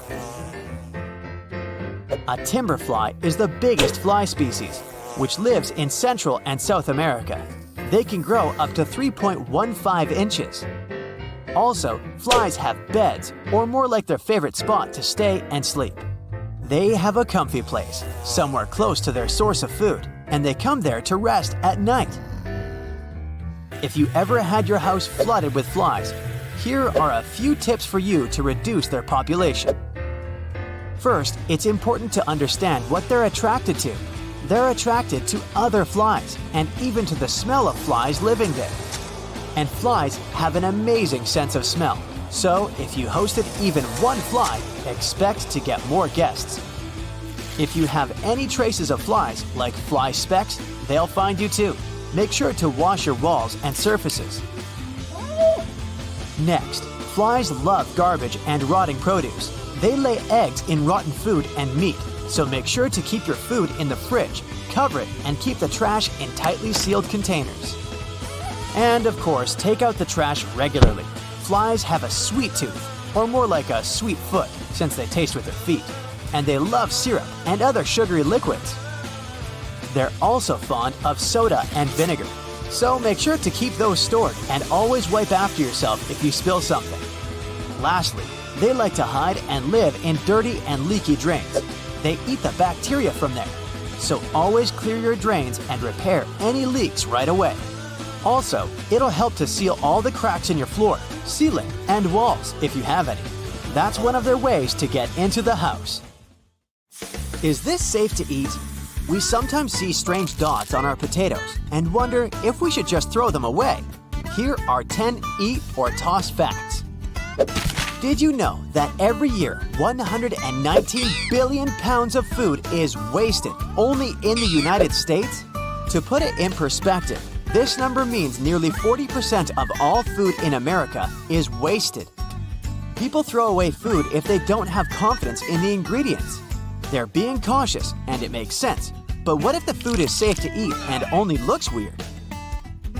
The first item on the list is beef. When it comes to meat, people naturally get extra cautious. Imagine you buy some raw beef in the store. Later on, you realize it's got some brown spots. If you toss it immediately, hear me out. This is normal. In fact, you can see brown layers also inside the beef. Bright red color equals fresh meat, huh? Not necessarily. When the meat is first cut, it's maroon. If the meat is quickly vacuum packaged, it will keep that shade. But if the meat is exposed to air for like 15 minutes, then oxygen will cause a change in the look to red. The redness can turn brown when the biochemical reaction starts. This can take a few hours. Workers at the grocery stores grind the meat several times a day to achieve that bright red color because they know consumers are cautious about maroon-looking beef. If the beef is wrapped in an oxygen-permeable plastic, it turns bright red after exposure to oxygen. As long as the meat smells and feels fresh, and if it's been stored properly, it should be safe to eat. Have you ever come across dark lines under a shrimp shell? This one has a similar story to beef. Black lines on your shrimp's flesh are related to a natural phenomenon. They gradually occur after shrimps are taken from the water. Meat is exposed to oxygen, and the blackness gets more visible over time. Here also, the pattern of the animal itself can be a factor. These black lines can be a naturally occurring discoloration on the shrimp. Think of cats. They also have different color patterns, but they're the same in terms of species. Next time, you can conduct a mini experiment in your kitchen. Put a couple of shrimps side by side and observe the mild differences in the shrimp's color patterns. Shrimp will have a distinct bad odor when it's no longer edible, so if it smells and tastes fresh, don't toss it. Should you eat moldy yogurt? That green substance on the surface doesn't look appealing at all. But if you scoop it out, you seem to have clean yogurt underneath. The short answer is toss it. The mold could be seen on the top only, but it has probably gone deep. Not to mention that it'll taste bad. Many molds are harmless, but some produce toxic substances. Green mold is a type of penicillium. Does this word sound familiar? That's the same type of mold used in the antibiotic penicillin. Don't get too excited. Eating moldy yogurt won't magically cure bacterial infections. It only spoils your dairy product. In 2013, there was an outbreak related to one line of yogurts. The company handed the products to stores as usual. After some time, they received customer complaints. They said that the yogurt looked like yogurt soup and tasted really old. Turns out that a type of fungus probably released some carbon dioxide. It made the product fizzy and bloating. Ugh. The company and another independent scientist both said that this fungus in question wasn't usually harmful to people. Yet, more than 200 people reported becoming affected by it. So, these sorts of things can still happen. You should trust your spidey sense. If you've ever been lucky enough to see some mold in a freshly opened package, reach out to the manufacturer. You'll potentially save others from facing the same scenery by notifying the company about a systemic issue and preventing potential future product waste. Plus, the company probably wants to make amends and either reimburse your sad yogurt with a happy one, or better, they'll give you coupons for free products. Why do avocados sometimes have brown dots inside? Technically, it's edible, but you might not want to eat it. Avocados are a source of many vitamins like C, E, K, and B6, as well as healthy stuff like magnesium, potassium, and more. The avocado works hard to become such a health storage. Nutrients, water, and sugars wander around this fruit. Yes, technically, avocado is classified as a fruit. Anyway, avocados have their own transport channels, like veins. These channels are normally invisible to us. Until something goes out of the ordinary, the avocado may be stored in too cold temperatures for a longer time than it should. As a result, the tissue cells might be weakened and start to deteriorate. Experts say that after the fruit is harvested, if it stays in the refrigerator for a few weeks before you buy it, vascular browning can occur. This phenomenon becomes visible after you keep the avocado at room temperature for a few days. Don't be hard on yourself, it's not because of you. So, should you eat it or toss it? You can eat the brown dotted avocados, but you may want to taste them first. They might not taste good compared to a regular one. What about the white area under the potato peel? Eat or toss? This area is also like dark bruise marks, but it's not black. If the outer layer of the potato looks normal, that odd-looking white knot is not mold. The moldy potatoes deteriorate. They'll get softer, wrinkled, or squishy. As long as the exterior of this potato appears clean and regular, there's probably no harmful microbial growth inside of it. These strikingly white areas can be shaped due to potatoes being bruised, possibly in the field during the harvesting period. To sum up, you can eat it. There's also an issue of white smears coming out when we slice potatoes. You see the marks on the cutting board? Experts say that some potatoes have a higher level of water and starch content. As a result, your cutting board gets a bit messier than usual. No need to worry about it. I'm gonna carry on with another form of potato.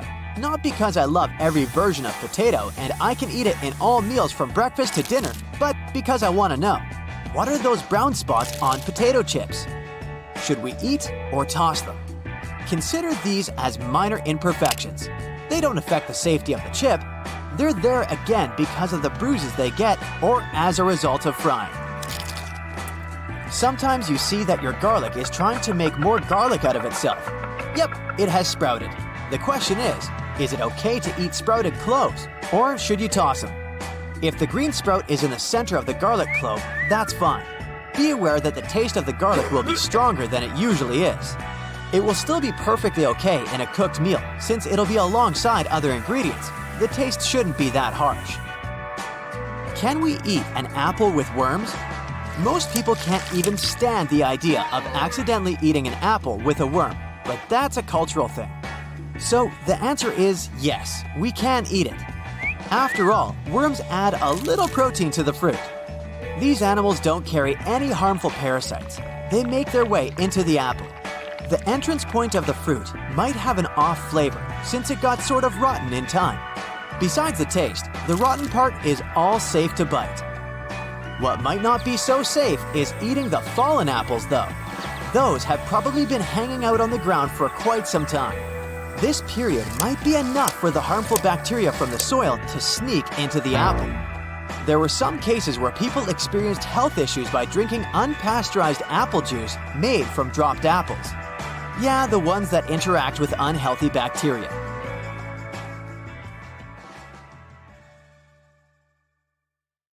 This creature first appeared on our planet around 1 billion years ago. It thrives in damp environments and can survive pretty much anywhere. It might be in your basement as we speak. I think you've already guessed, I'm talking about mold here. It's a type of fungus that spreads through tiny particles moving through the air. These spores are like the seeds of a plant, although they're much smaller. Sometimes they cling onto clothes or animal fur and travel long distances unnoticed. They can survive even in some unfriendly environments and start growing when they land somewhere with enough water, food, and oxygen.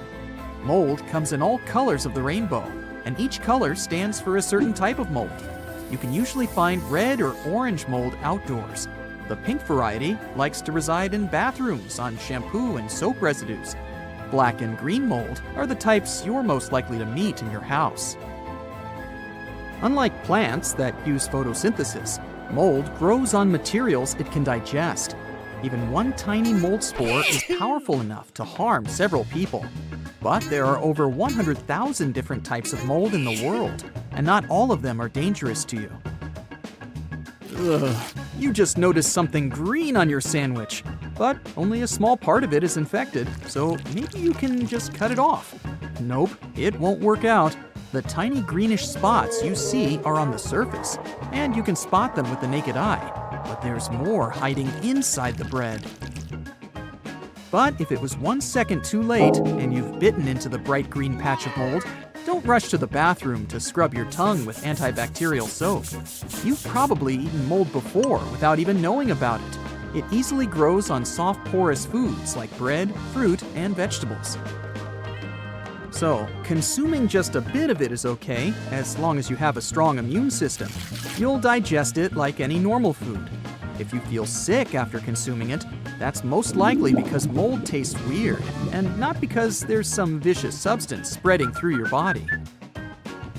So, the best you can do if you spot mold on your bread is not to risk your health and throw away the entire loaf.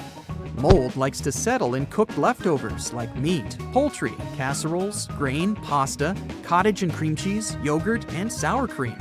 It's easier for mold to penetrate softer food, so it also loves fruits and vegetables like strawberries, cucumbers, peaches, and tomatoes. Jams and jellies are another easy target for mold, as it thrives in sweet and sugary foods. Yikes! Mold isn't always the bad guy ruining your lunch. You gotta thank it for that exquisite taste of blue cheeses, like Gorgonzola, Roquefort, and Blue. Camembert and Brie wouldn't be so delicious without the white mold on their surface. Cheese is 99.99% milk, and its makers grow mold either inside or outside the cheese, depending on its sort. But if you find mold on a cheese that shouldn't have it, like cheddar, Parmesan, or Swiss, it means the molds added to any cheese to give it taste have come into contact with oxygen and started reproducing and breaking down fats and proteins uncontrollably. You should cut off the affected part carefully with a knife without touching the mold. The rest of the cheese is still good to eat. It would be impossible to produce soy sauce without fermenting soybeans, and it happens thanks to a certain type of fungi. Salami fans should appreciate mold for the unique flavor it gives to the meat, and for preventing it from drying out too quickly. Mold has also saved millions of lives. Penicillium mold helped achieve a real breakthrough in medical science, as it naturally produces the well-known penicillin, accidentally discovered by Scottish researcher Alexander Fleming in 1928. Some types of mold can also help you in the garden as a great mulch.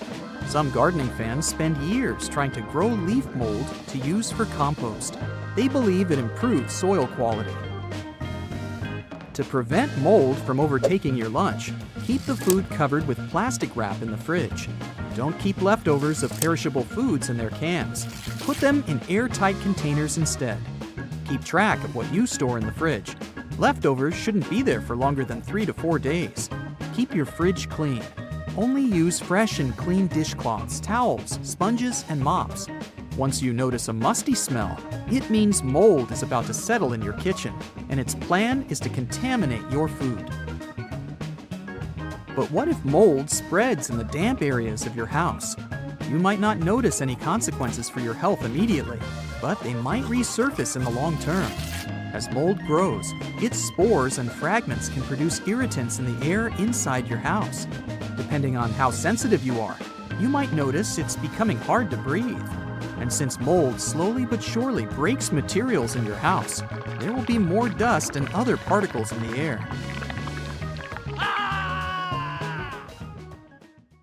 When you try to get rid of the bad mold in your house, you might accidentally touch it without any protection.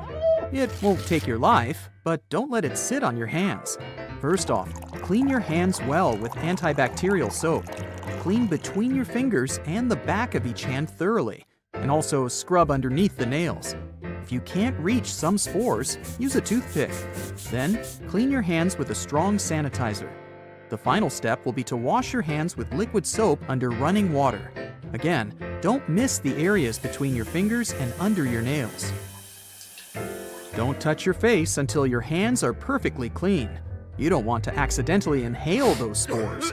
You should also take off the clothes you were wearing when you came into contact with mold and wash it immediately. It's impossible to mold-proof your home, but you can make it resistant to that mean intruder. Inspect your house and find the problem areas. It could be a flood in your basement, a water stain on the ceiling, or a window that's always covered with condensation. Fix those problems and install proper ventilation in the house. AC units and dehumidifiers will help. Open a window while cooking or showering to keep the moisture outside. Make sure your roof gutters are regularly cleaned and fixed. Invest in a moisture meter and monitor the humidity inside. Ideally, it should be between 30 and 60%. Always remove wet clothes from the washing machine unless you want to share your garments with mold. The best you can do is hang them to dry outside in fresh air and wait while they get completely dry before putting them in your wardrobe. Empty and air out drawers and closets you rarely open every now and then. Never leave the bathroom floor and walls wet after you take a shower. And clean your house regularly. Then nasty mold won't have a chance. The moist soil in your houseplants is every mold's dream. To save them, don't overwater them and let fresh air circulate in the room where your plants live. If you see mold is starting to grow on your plants, mix 2 tablespoons of white vinegar and some water in a spray bottle and apply the mix to your plants. You can also do the same thing using a tablespoon of baking soda. There's a common myth that bleach can help you get rid of mold. In reality, it will only help you remove the visible part, but the spores will survive and keep spreading.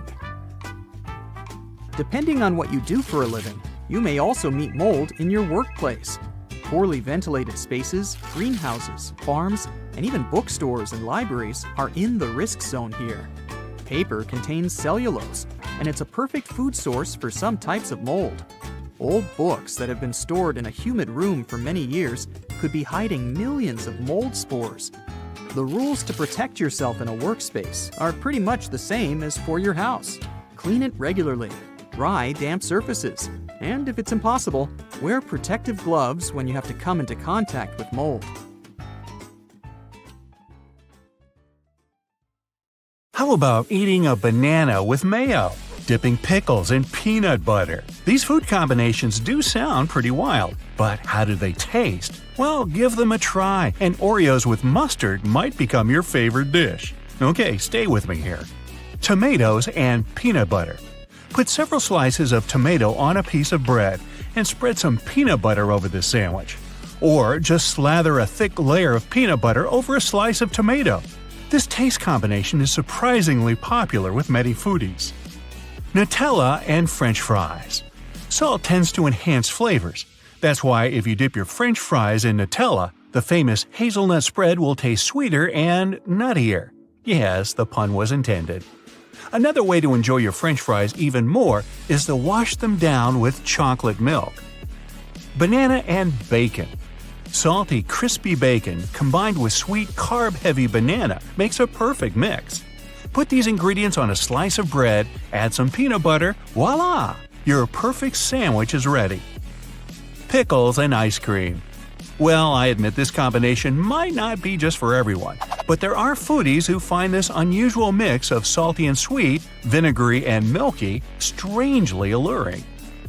Cheddar cheese and apple pie. These days you can surprise no one by serving sliced cheese together with fresh apples. But since these products get along quite well, why don't you take it one step further? They say the idea of adding cheddar cheese to apple pies first appeared in England, and after that, it spread all over the world. French fries and honey. If you want to turn your French fries experience into something different and more exciting, honey will do the trick. Its sweet flavor will complement the fast food saltiness. No wonder some restaurants have honey among other dipping options. Banana and mayo. Nope. By no means do I encourage you to squeeze a healthy dollop of mayonnaise on a peeled banana and stuff it into your mouth. Instead, Try sandwiching a sliced banana between two pieces of bread and coat it with a bit of mayo. You might be in for a pleasant surprise. Chocolate and chips. This salty-sweet combination tastes amazing. No wonder chocolate-covered chips are a thing, and many brands have already added this mix to their product lines. Burger and jam. These days you can order this combo in most restaurants, and no one will think you're a weirdo. Well, mostly no one. More and more people choose this option over the regular one with ketchup. Popcorn and milk. Some unique individuals replace breakfast cereal with popcorn. They add milk and claim that this dish tastes no worse than its more widespread and popular alternative. Care to try? White chocolate and red caviar.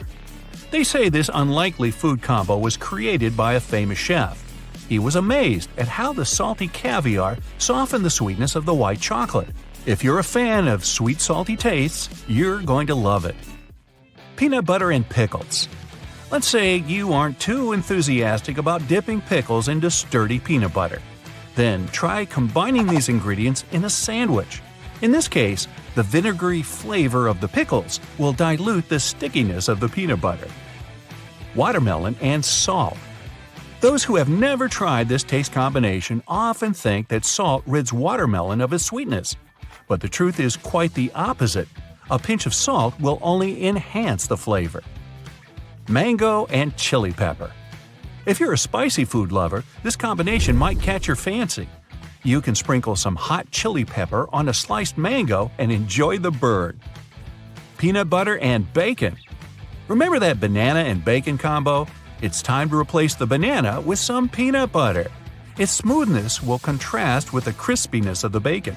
Careful, you might get addicted fast. Ice cream and hot sauce. The most effective way to put out the fire caused by spicy food in your mouth is to drink some milk. Then why not step it up a notch? Drizzle some spicy sauce over your vanilla ice cream to please your adventurous soul. Chocolate and avocado. It's not only about adding a bit of chocolate to your avocado toast. You can also make a mouth-watering avocado and chocolate milkshake. Then the buttery texture of avocado will perfectly complement the flavor of chocolate. Burger and peanut butter. Ooh. Burgers with jam are more of a sweetmeat salty combination. But burgers with peanut butter are a salt with more salt kind of situation. But instead of spreading melted peanut butter all over your burger, you have to add it while making beef patties, and your burgers are bound to become juicier. Oreos and mustard. Those who have tried this food combo promise that the flavors go with each other amazingly well. Scratch away an Oreo cookie frosting and replace it with German mustard. You won't regret it. Peanut butter and mayo. While it's one of the most bizarre combinations you can imagine in a sandwich, it has a long history. People started to mix peanut butter, rich in proteins, and mayo, full of fats, during tough times. But later, the sandwich stuck around once people realized it was actually delicious. Pizza and honey. Hot honey can make an unexpected but undeniably awesome pizza topping. For example, it's a great way to balance the excessive amount of salt coming with, let's say, pepperoni. So, if you cook pizza at home, put some pepperoni and peppers on top of it. Then coat it with honey. You can thank me later. Olive oil and ice cream. To get a mega delicious salty sweet combo, sprinkle some olive oil and a bit of sea salt on the top of your vanilla ice cream. Really, go for it. Peanut butter and sriracha. Yet another unexpected combination of two seemingly incompatible ingredients. But in fact, the sweet aftertaste of sriracha will make the sticky peanut butter taste more interesting. And the butter, in turn, will take the edge off the sriracha's spiciness. Green apples and salsa. You might have tried mangoes or pineapples mixed with salsa sauce. But then, why should it be any different with green apples? Their slightly sour taste is perfect for spicy dishes. It does offset some heat, but at the same time, their flavor adds a strong and a bit bitter taste to the mix. Strawberries and balsamic. This is a tried-and-true Italian combination that works amazingly well. The savoriness of the vinegar makes strawberries taste sweeter. It also complements their juicy nature. Watermelon and feta. No classic Greek salad can go without feta, but this cheese can taste no worse when you combine it with fruit, watermelon in particular. The dense structure and saltiness of feta will add extra flavor to the juicy red goodness. Peanut butter, jelly, and goldfish crackers sandwich. Now, peanut butter and jam have long been a classic, but why goldfish crackers? True foodies know that this component fills in all the remaining gaps. Your sandwich gets a satisfying crunch. It becomes more savory, and the crackers are just salty enough to balance the sweetness of the jelly. Basil and strawberry. I've already mentioned the benefits of mixing strawberries with balsamic vinegar, but strawberries and basil are just as good. You can test this combination while making lemonades and other drinks. Basil and strawberry frozen yogurt taste just as delicious. Pickle brine and chicken. Cooking chicken in pickle brine helps keep the meat juicy. At the same time, this method preserves the natural flavor of poultry meat. Another benefit? You don't need to use salt in the process. The brine is already salty enough. Hummus and dried cranberries. After dipping your cracker in hummus, top it with several dried cranberries. They make a world of difference by adding a tiny bit of tang. You know how it's easy to gain extra fat when you consume greasy foods packed with empty calories or high in sugar? But if you know the right foods to eat, they'll make you feel full and help you burn fat much faster. And you'll get some extra space to enjoy cheat meals from time to time. Spoiler, you can even eat a certain type of popcorn. But first things first. Medium-sized bell pepper has about 30 calories. You can hollow them out, stuff them with ground turkey or ground beef and couscous, and just put them in the oven. Another option is to slice them and throw those sticks into a stir-fry. Now, eggs are high in protein, and that protein is so filling you probably won't be able to eat too much of it. It's the digesting protein kind that will put your metabolism to work because of the thermic effects of food. That's the amount of energy your body needs to absorb, digest, and metabolize all the food you consume. The thermic effects of food will take around 10% of the total caloric intake. So, if you eat 2,000 calories in a day, your body will burn about 200 of them just while eating food, and powering all the other processes connected with it. If you make an omelet and add cheese and whole milk with sugar, that's different. But eggs themselves are different since they're one of the best protein sources you can get. Salmon is next on the menu. If possible, try to look for wild-caught instead of farm-raised salmon. When salmon is raised on farms, they start mooing like cows. Nah, it mostly contains more calories and fat with a higher ratio of omega-6s, and the majority of people already consume too much of it. You can see it yourself if you place farm-raised and wild-caught salmon next to each other. The farm-raised kind has thicker white lines that represent streaks of fat. Salmon is generally very filling and high in protein. Now, celery is 95% water, which makes it one of the lowest calorie foods you'll find. It's quite filling and will provide your body with the nutrients it needs, such as calcium, potassium, and antioxidants. Antioxidants are elements that slow down the process of damaging cells in your body. It produces free radicals and unstable molecules as a reaction to your outer surroundings. They're guilty of cell damage, so your job is to balance your diet to keep your body safer. You can try spicing up that celery meal with some low-calorie dip such as salsa. An average container of salsa has approximately 130 calories. Hot sauce is also great. It doesn't contain calories and goes pretty well with foods high in protein, such as tuna, eggs, or chicken. Vegetables like celery and peppers will do fine too. Chilies contain an active ingredient called capsaicin. It's what makes the chili hot. This ingredient can speed up your metabolism, which helps you burn more calories in a shorter period. Spinach is definitely one of the lowest calorie veggies. Most of the spinach is water anyway, and 1 cup has only 7 calories. Most of them come from insoluble fiber. That means you'll be full, but at the same time, you won't stuff yourself with a bunch of unnecessary calories. And you'll get pretty cool nutrients like potassium, magnesium, and vitamins. It's easy to prepare it since it cooks in a very short time. You can also eat it raw or add it to your smoothies. A couple of other green veggies that will help you maintain a healthy weight are broccoli and kale. Broccoli is high in fiber, which means it'll keep you full for a longer time. You can steam it or eat it raw and serve it as a great side dish. It has 31 calories per cup, and kale has 33. Now, believe it or not, humans have most likely been eating kale for the past, 3,000 years. Writings from early Rome mention leafy green plants that likely included kale, too. It's packed with vitamins A, C, and K and grows best in winter and fall in cooler weather, so store it in a cool place. Kale is also great for smoothies if you like the taste of it when it's raw. Another option is to spray some kale leaves with a bit of olive oil and bake them. Now, any cauliflower fans out there? Yup, it's not something you'll probably crave, but it has only 27 calories per cup, so it's a good choice when you're running out of dietary ideas. If you're not a fan of raw vegetables, you can always steam it and flavor it with spices and herbs or a little bit of lemon zest. You could also bake it. Cauliflower is great when you need an alternative for high-carb side dishes like rice or potatoes. You can slice cauliflower into small pieces and cook it on a frying pan or boil it and make mashed cauliflower. You can add a bit of butter to it because it's a low-calorie food that leaves you some space to cheat. Cauliflower is a great choice when you want to make a low-carb pizza, too. Really, it's good. How about adding more soup to your diet? It's at least 90% water, and the rest depends on the ingredients you prefer.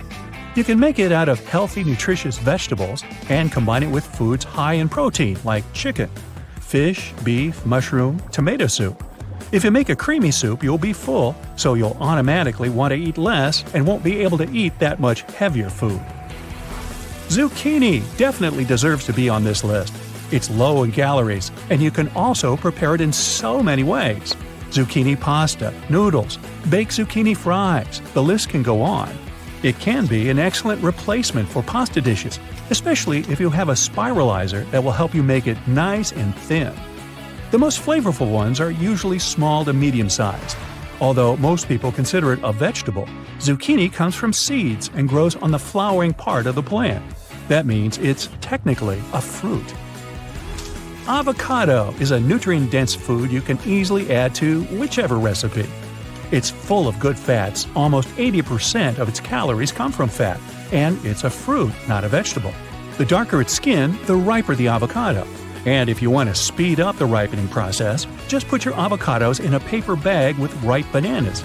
The ethylene gas bananas produce will make your avocado ready to eat faster.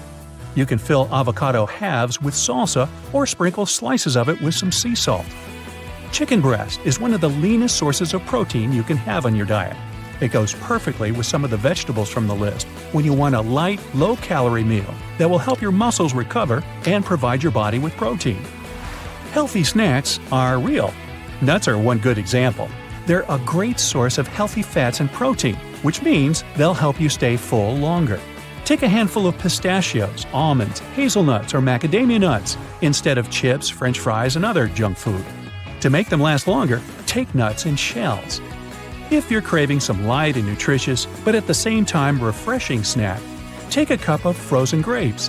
It will satisfy your sweet tooth without adding too many points to your calorie intake. If you're not a fan of grapes, try frozen bananas. If you like to munch popcorn while watching movies or your favorite TV show, don't worry, it's also on the list of low-calorie foods. This snack will make you gain extra body fat and weight if you eat too much of it, of course, especially if you choose a package with a lot of added butter. But if you take a regular corn package you can prepare at home without too much oil and butter, you're good. Popcorn contains a lot of fiber, which means it's hard for you to eat too much of it. And it's definitely easier to overeat stuff like potato chips than healthier snacks such as popcorn. Now, a single serving container of Greek-style or some other low-fat yogurt is another option for you. It's an easy, ready-to-go snack you can combine with frozen or fresh fruit, ground flaxseed, or even reduced-fat granola. Watermelon contains more than 90% water. Foods with a higher percentage of water are in most cases low in calories and quite filling, so you probably won't eat too much of it. 1 cup of watermelon has less than 50 calories. Bonus, it'll help you stay hydrated during hot summer days. Speaking of foods that are mostly water, here's one you can eat in big amounts and add to your salads: cucumber. Vitamin A, beta-carotene, fiber, you get it all.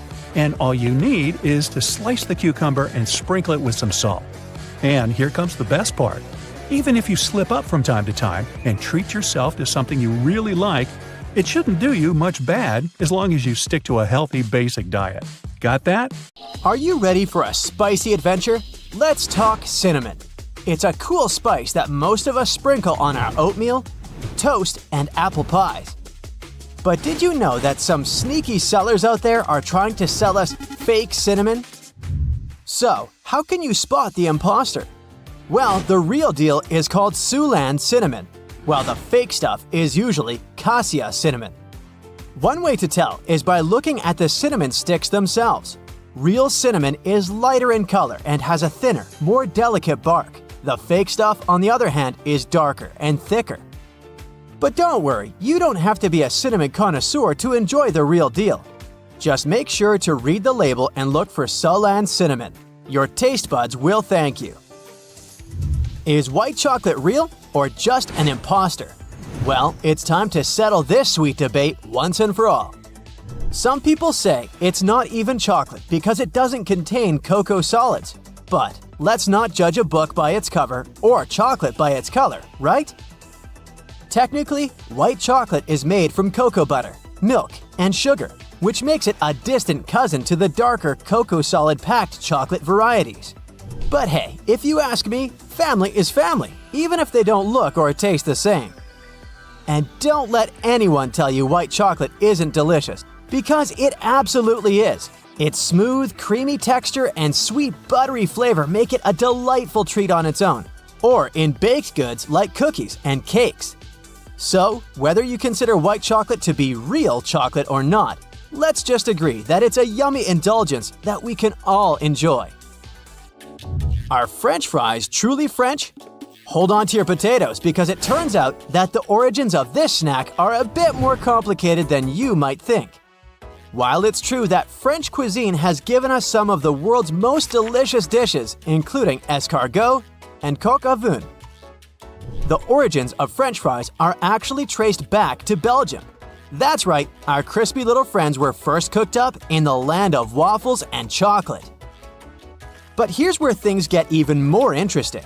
The reason they're called French fries is actually because of the way they're prepared, not because of their country of origin. You see, the term French in this context refers to the technique of slicing the potatoes into long, thin strips known as julienne cut.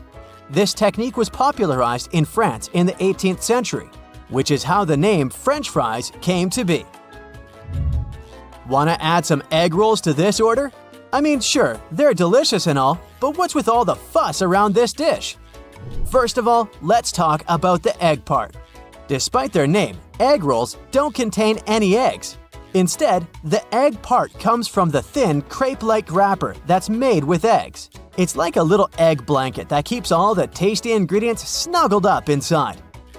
But what about the filling, you ask? Well, that's where things get interesting. Egg rolls can be filled with just about anything your heart desires. Veggies, meat, seafood, you name it.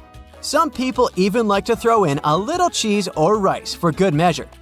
Now, here's where it gets a little weird. There's a bit of a debate in the egg roll world about whether they should be fried or baked. I say go for the fried version. There's just something about that crispy golden brown shell that can't be beaten. You might need to sit down for this one. Strawberries aren't berries, but bananas are. Mind blown yet? Here's the deal. A berry is defined as a fleshy fruit produced from a single type of cell. And guess what? Bananas fit the bill perfectly. They might not be as juicy as a watermelon or as tart as a raspberry, but they're berries. We might call them koala bears, but we couldn't be more wrong. Koalas aren't bears. These cute and cuddly critters are marsupials, which means they carry their little ones in a pouch. And while they may look a little bit like teddy bears, they aren't related to them. But hey, we can't blame people for thinking koalas are bears. After all, they do have that fluffy fur and round ears that make them look like they're ready for a hug. But koalas are their own unique species. They have all these amazing features that make them special. like their eucalyptus diet and their ability to sleep for up to 22 hours a day. Seriously, how do they do that? In case you didn't know the history of the Boston cream pie, you're in for a surprise. First off, let's just get one thing straight. Boston cream pie is not a pie. I know, it's in the name, but trust me on this one. It's a delicious cake filled with creamy custard and topped with a luscious chocolate glaze. Now, you might be thinking, why is it called a Boston cream pie then? Well, legend has it that it was invented by a chef at the Parker House Hotel in Boston way back in 1856. The chef, who apparently had a sense of humor, decided to call it a pie just to mess with people. And, well, the name just stuck. But let's not forget about the real star of this dessert, the custard filling. Smooth, creamy, and just the right amount of sweetness. It's what makes this cake stand out. And that chocolate glaze on top, it's like the icing on the cake. Literally. Is a peanut a nut? It sounds like a silly question, but you'd be surprised how many people get confused about this. So let's clear it up once and for all. Peanuts are legumes. That's right, they're in the same family as beans and lentils. But don't worry, we won't hold it against them. After all, they're still delicious and nutritious snacks. But here's where it gets really interesting. Even though peanuts aren't technically nuts, they can still cause nut allergies. That's because they contain similar proteins to tree nuts, like almonds and walnuts. So if you have a nut allergy, you'll want to be careful around peanuts too. Have you ever found yourself using the term tinfoil to refer to aluminum foil? You're not alone. A lot of people use the two interchangeably. But why is that? Years ago, aluminum foil was made of tin. Back in the late 1800s, before aluminum was cheap and abundant, people used tinfoil to wrap up their food and keep it fresh. But when aluminum foil came along, it quickly became the more popular choice because it was cheaper and easier to produce. So how come we still call it tinfoil? Some think it's because aluminum foil was first marketed as tinfoil and the name just stuck with most people. Others think it's because the two materials have similar properties, so people started using the two terms interchangeably. But whatever the reason, one thing is for sure. Tinfoil just sounds cooler than aluminum foil. You might be surprised to know that your trusty Pyrex dishes aren't Pyrex at all. Now, don't get me wrong, the knockoff still gets the job done, but it's just not the same. Be sure to check the label on your glassware before you go around thinking you're buying good stuff. Here's a cheat sheet to help you figure out what kind of container you have in your cupboard. If you see Pyrex with a lowercase p on a dish, that means it's not safe for the oven or microwave. It's most likely made of soda lime glass. Stick to using these containers for food storage. On the other hand, if you see Pyrex in all caps, you're in luck. This cookware is made of a special type of glass and can be heated in the oven or microwave. Just don't pop it under the broiler. Things could get messy. And if you're taking your Pyrex from the fridge to the oven, be sure to let it sit at room temperature for 30 minutes to avoid any glass fractures. So you're watching your favorite cooking show when suddenly the star chef adds a pinch of salt to some jam that's supposed to go into a dessert. You pick up the phone to call and complain, but right then the chef explains. It turns out that adding salt to fruit is a common thing in different cuisines across the world. Like in Mexico, they like to spice up mango and citrus fruits with salt and chili powder. You can try mango with a shrimp taste in the Philippines and salted watermelon in the southern states. So, how does it work? Well, let's say you're eating a raw mango sprinkled with salt. With the first bite, you notice the salty flavor, and the sweet fruity taste is then slightly delayed. It feels as juicy and amazing as ever. It's most likely because salt affects the sweet taste receptor for sugar, and then really magic happens on a molecular level. One study even found that we have more sugar detectors in our taste cells than scientists previously thought. One of those detectors must direct sugar to a sweet taste cell when it gets in contact with salt. You can try and put salt on any fruit you like, but the effect will be different. Salt can make sweeter fruits like cherries and strawberries even sweeter and balance the flavor of grapefruit, pineapple, and watermelon. Just take a ripe fruit and slice it the regular way and sprinkle the pieces with salt. Large, flaked sea salt might taste more intense, plus it looks more beautiful. After 10 minutes, your gourmet dessert will be ready. So, you need to chop up a heap of iceberg lettuce, but that tough core in the middle doesn't want to leave. Just hold the lettuce head in both hands with the core end down and slam it against a cutting board or some other solid surface, not your brother. Now you should be able to pull the core right out of the bottom and slice the rest of the lettuce without a problem. The next time you take butter out of the fridge and struggle to spread it because, it's hard as a rock, reach for your grater. With its help, you'll easily flake off tiny pieces of butter that will melt instantly on a warm toast. You can also spread them much easier on cold bread without putting your sandwich in the microwave or waiting for a while to soften the butter. Professional bakers approve of this tip and have been using it for a long time. When you're frying something, you first heat the pan and then put the food on it, right? Well, this logic won't work if you want to make your bacon crispy. On a hot pan, the meat will cook before the fat can melt out of it. Your bacon will be too fatty and rubbery. So you gotta lay the strips on a cold pan and then turn on medium-low heat. The fat will render out of the meat, and the final result will be super yummy and crispy. Have you ever tried boiling pasta in a frying pan? I know it sounds a bit weird, but it can actually help you save a lot of time, water, and energy. Instead of filling a huge pot with water and waiting for it to boil, put your pasta in a frying pan and cover it with cold water and add some salt to it. Your pasta will be cooking while the water is getting to the boiling point, so it'll be ready much faster than normal. And the water that's left in the pan will make an excellent base for a sauce because it's filled with starch. Mix it with pesto, tomato sauce, and garlic butter. It tastes like it's straight out of a gourmet restaurant. Now, the secret to cooking the most delicious and fluffy mashed potatoes is to dry them before you mash them.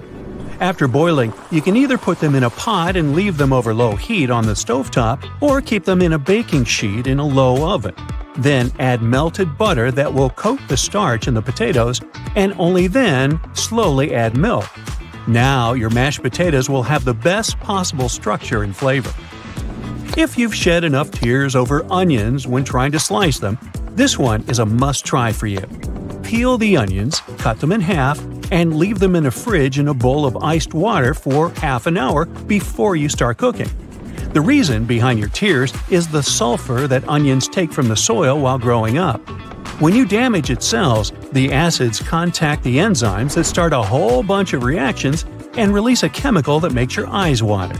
Freezing the onion can weaken that chemical. To minimize it even more, only use a sharp knife to slice onions. This way, you'll do less damage to its cells. It's much easier to peel an avocado if you freeze it first. Just put it in the fridge as it is, give it some time, and then take it out and hold it under warm running water. Now you can peel it easily after you make a couple of crisscross incisions. The best way to keep herbs fresh and juicy is to store them like flowers. If you don't have the right size vase or vase, take a mason jar or a water glass and fill it with an inch of water. Now put the herbs inside as you would do to your roses. For parsley and cilantro, cover the jar with a plastic bag and store the bouquet in the fridge. Basil loves sunlight, so you better leave it uncovered on the counter. If you've made too much sauce or have some leftovers in a can that doesn't seem to be enough for anything, you can save it from the trash can. Pour the sauce into an ice cube tray and keep it in the freezer.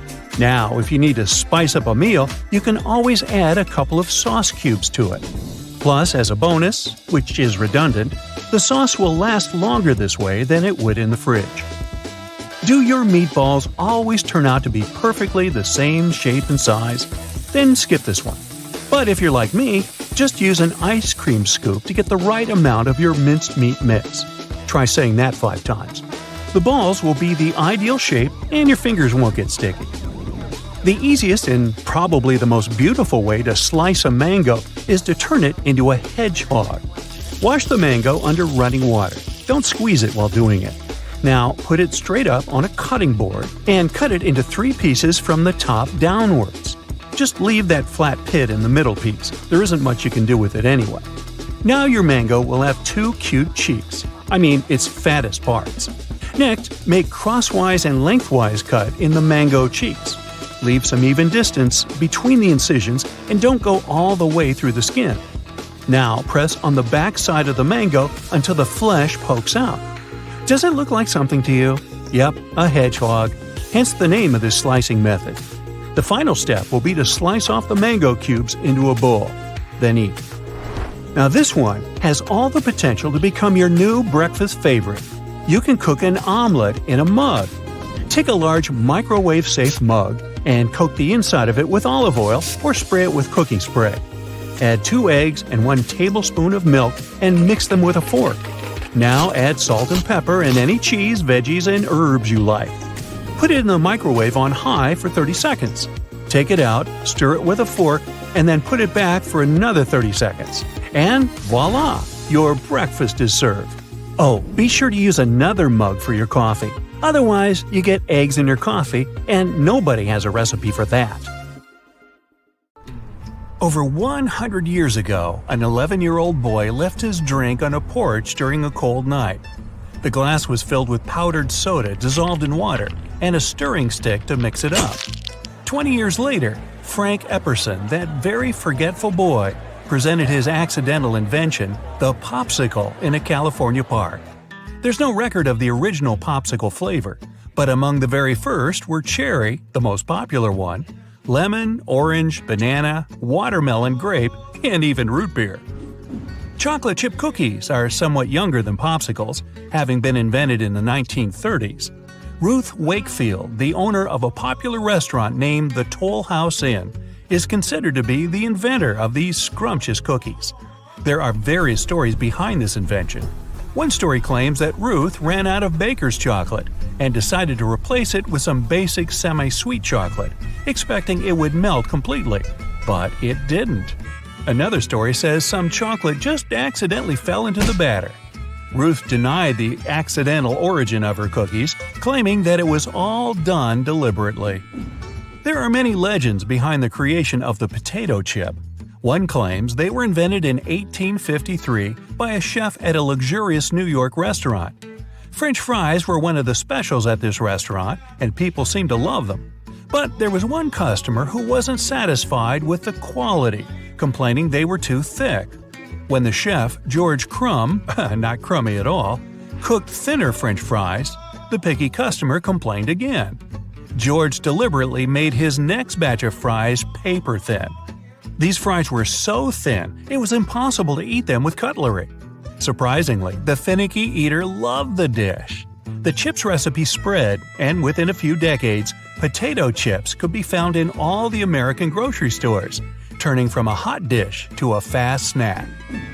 Worcestershire sauce is another product that wasn't invented deliberately.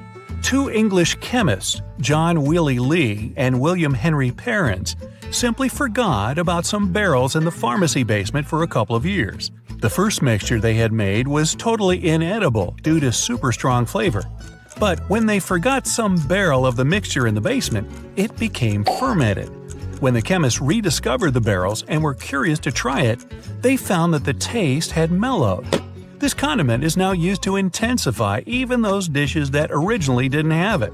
For example, chili con carne. Worcestershire sauce is part of the 5th flavor, umami, or savoriness, which explains its rich taste. Tofu, or bean curd, was invented centuries ago. One of its origin theories is that tofu was first created by a Chinese prince. Another theory claims that tofu appeared as a result of mixing boiled ground beans and sea salt. The salt was quite impure and probably contained calcium and magnesium. These ingredients let the bean mixture produce its curd-like consistency. One more legend says that some nigari, a sort of evaporated sea salt, was accidentally dropped into soy milk. Today, doctors tell you to stay away from Coca-Cola, but it was surprisingly invented by John Pemberton, who had a medical degree and was a pharmacist. Pemberton's French wine coca was initially used as a remedy for severe pains, headache, and as a nerve tonic. In 1886, a prohibition law was introduced, and John had to change the recipe to remove the alcohol. One thing was left unchanged though, the cola nut that gave the drink its trademark flavor. Some legends say that John only accidentally added carbonated water to the new recipe, but in fact, he knew exactly what he wanted to do. Pemberton thought bubbles were a savory alternative to alcohol. John's Cola is definitely the Coke precursor, but today's drink differs from the original Pemberton's recipe. The sandwich was invented by accident too. Back in the 1700s, John Montague, the 4th Earl of Sandwich, ordered his valet to make him a simple dish that could be eaten with no cutlery at all. He asked the valet to tuck some meat in between 2 loaves of bread. Lord Sandwich was particularly addicted to playing cards, and this dish let him eat without stopping the game. The cards didn't get greasy either. People started asking to bring the same as sandwich to their games, and soon the dish had its common name. The tomato ketchup we eat today is such a modified version that it actually has nothing to do with original ketchup recipe. You can trace its roots back to the 17th century, when the Chinese mixed pickled fish and spices, calling it a word that sounded a bit like ketchup, and which meant the brine of pickled fish. The English first tried this sauce about 100 years later. The British version featured mushrooms, shallots, and even walnuts. Later, the word ketchup changed its meaning and could be used for any dark-colored sauce. The first tomato ketchup had anchovies among its ingredients, which hints back to its relation to the Chinese fish sauce. Nachos aren't some ancient Mexican food. They were invented less than 100 years ago. Ignacio Anaya, nicknamed Nacho, is said to have invented this dish in the 1940s. Ignacio was a chef, and one day a regular customer asked if Ignacio could bring her and her 3 friends something different as a snack. He saw how hungry the ladies were and decided to cook something quick for them. He had to improvise using available ingredients. So, he grabbed some fried tortillas, grated loads of cheese on top of them, and heated the dish from above. To make the dish more savory, he added some jalapeno peppers on top. The very regular customer asked the name of the unusual snack. Ignacio didn't think long and said, "Nachos Special." Cheese puffs used to be a waste product in the 1930s. Edward Wilson noticed some oozing corn in one of the machines at a factory that produced flake food for animals. Those ribbons seemed interesting, so Edward decided to take them home and try to season them. He also noticed that the puffy corn hardened if it was exposed to air. The experiment turned out to be a success, so it was later developed into a world-famous snack. Now, instant noodles weren't invented by mistake, but there were several mistakes while inventing them. The main idea was to create something with a long shelf life. After several unsuccessful attempts, Momofuku Ando invented the method of preserving the noodles. They were processed in various ways, like steamed, dehydrated, fried in hot oil, and seasoned. And instant noodles used to be a luxury product, since they cost way more than the fresh noodles everyone was used to. Another product that was invented unwittingly is yogurt. It first appeared in Central Asia thousands of years ago. Some herders stored milk in a place with an abundance of bacteria without knowing it. The milk was fermented, and it resulted in a thicker texture and flavor change. One of the herders wasn't scared of that kind of dish and tried it. Nothing bad happened to him, so other people started eating it too. Today, pink lemonade has that nice color because of grape juice or added colorants. But there are 2 legends of how it was invented, and both feature circus workers. The first story alleges that Henry Allott, who worked in a circus, unwittingly dropped a few red cinnamon candies in the lemonade, which gave it that vibrant pink color. The other story is gross. It claims that circus worker Pete Conklin one day ran out of water for lemonade and instead used the water from the tub where one of his colleagues had washed her red stockings. The color of the pants turned the water pink. Pete added some sugar, slices of lemon, and acid. He called it strawberry lemonade. The customers liked it a lot, and his sales doubled. Yes, the people were panting for the stuff. The tarte tatin, which is a caramelized upside-down version of an apple pie, was cooked for the very first time by mistake. Two sisters, Stephanie and Carolyn Tatin, ran a hotel in the 1800s. One day, Stephanie wanted to cook a simple apple pie, but she stewed the apples in butter for too long. To conceal her mistake, she put the crust on top of the apples and put it in the oven. When she took the pie out of the oven, she noticed several burn marks. It was a bad cooking day. She didn't want the guests to notice, so she flipped the pie over and presented it as a brand new recipe. Surprisingly, the guests just loved the pie, which soon became their signature dessert. Okay, gotta go. I'm really hungry. Many people try to store different types of food in the fridge, just in case. It seems like the smartest decision to extend a product's lifespan. But it's not that simple. For some foods, the fridge can be harmful. For example, sauces. If the package doesn't say otherwise, it's better to keep them outside the fridge. You can put them in a cupboard that is far from your oven to protect sauces from temperature changes. The worst enemy of coffee beans is moisture. Special oil in coffee beans is responsible for that pleasant and cozy coffee smell. When you place your coffee in the fridge, condensation changes its entire cell structure and makes all the magic disappear. But if your goal is to get off caffeine, maybe it is a good idea to store your beans in the cold. Rumor has it that honey is an immortal food. You can store it almost forever, but make sure to do it properly. Keep honey in a cold and dark place, but don't put it in your fridge. Otherwise, it may crystallize and lose some of its major beneficial properties. Putting tomatoes into the fridge seems pretty harmless, but it's not the best idea. It will make tomatoes lose their delicious flavor because cold air slows down the natural ripening process. Thus, the thin membranes inside of the tomatoes get less juicy. And you don't want your salad to be watery and tasteless, do you? The best way to store tomatoes is in a well-ventilated box or basket at room temperature. If you want to keep sliced bananas from getting brown, use citrus juice. Just drizzle orange or lemon juice over the cut bananas. Unfortunately, this trick only works for a few hours. The perfect way to store your chocolate is inside your stomach. Just kidding. Keep it away from the fridge and store it in a cool, dark place. This way you don't only protect your dessert from your sweet tooth roommates, but also keep its attractive appearance. It's not a good idea to put your chocolate in the fridge because the temperature difference will create some condensed water on the surface of the chocolate bar.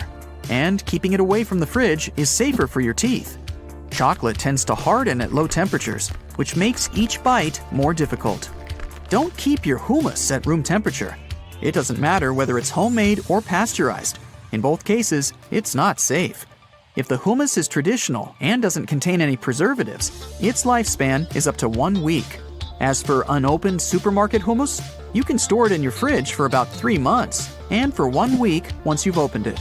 Let's say you've just baked the perfect cookies. It's time to put them in a jar or container. Unfortunately, the cookies will eventually lose that precious out-of-the-oven feel and keep getting harder and harder as the days go by. But if you add a slice of bread to that same container, the cookies will keep their soft texture for much longer. That's because cookies will absorb moisture from the bread.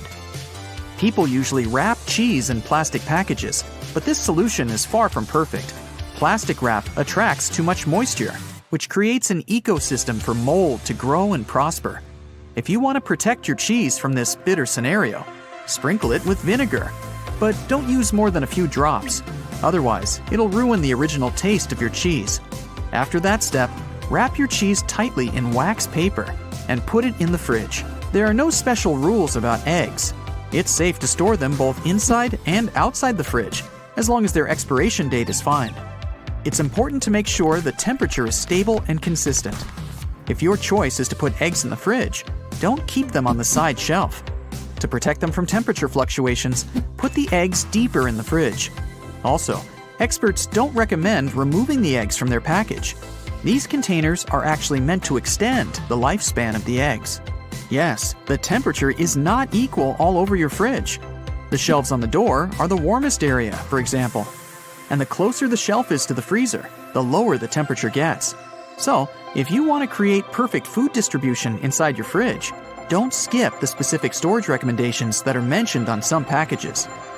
If you store a loaf of bread in the supermarket package, get ready to see some mold in a couple of days. It's better to keep your bread in a firmly closed box with a little bit of salt. This tip will protect it from the mold. Also, avoid keeping bread in the fridge because cold air will make it stale very quickly. But when you need to save bread for a long time, you can put it in the freezer. This way, it'll stay fresh for up to 6 months. If you want to keep sliced cucumbers from drying out, put them in an airtight container and pour fresh water in it. Don't store them in the fridge for more than a week. As for the whole cucumbers, keep in mind that they rot in the cold air way faster than at room temperature.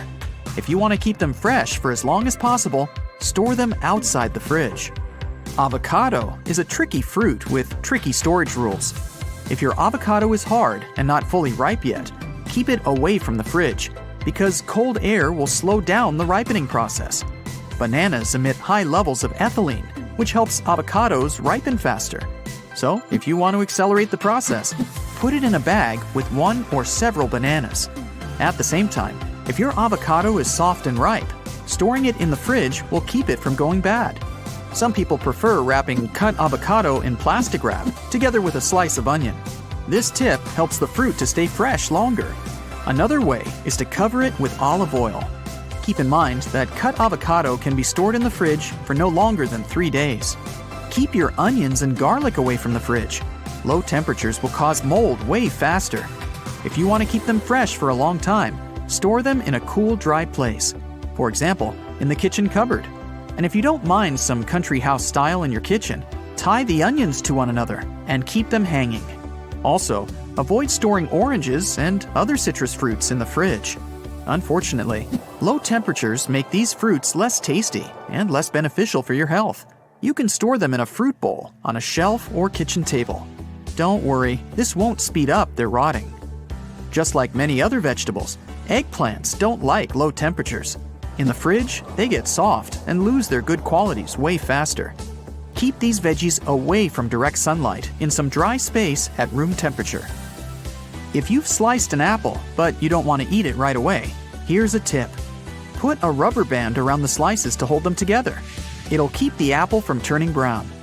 This fruit will stay fresh and crispy for as long as a whole month when stored in a moisture-resistant bag in a fridge. It's advised to avoid washing apples before storing them, as it might cause spoilage. Never put olive oil inside your fridge. If you've made this mistake before, you've probably noticed those weird white pieces inside the oil. Don't worry, it's not toxic. In fact, low temperatures in the fridge cause water condensation, which looks like unpleasant impurities. It's better to keep your olive oil at room temperature and far from direct sunlight. Watermelons and other melons, kept at room temperature, contain more beneficial nutrients and antioxidants compared to those kept in the fridge. But once you cut your watermelon, it's better to store it in the fridge. Use plastic wrap to cover the cut side tightly and replace it each time you cut your watermelon. Also, you can cut your melon or watermelon in smaller slices and store them in an airtight container in your fridge for up to 1 week. Freezing ginger will allow you to keep it fresh for 2 to 9 months and maintain its quality. You can also grate it in advance so you can take 1 spoonful at a time. This will save you time, especially on those busy days when you need to prepare something fast.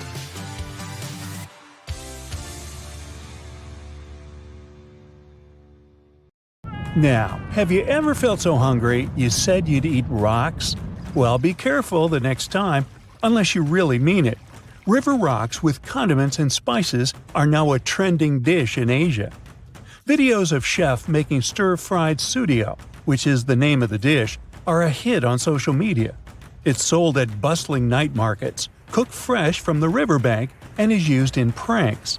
Some folks in the videos don't know what they're served and spit out that delicacy. A portion of it costs slightly over $2, but some people believe it's expensive as the ingredients can technically be reused.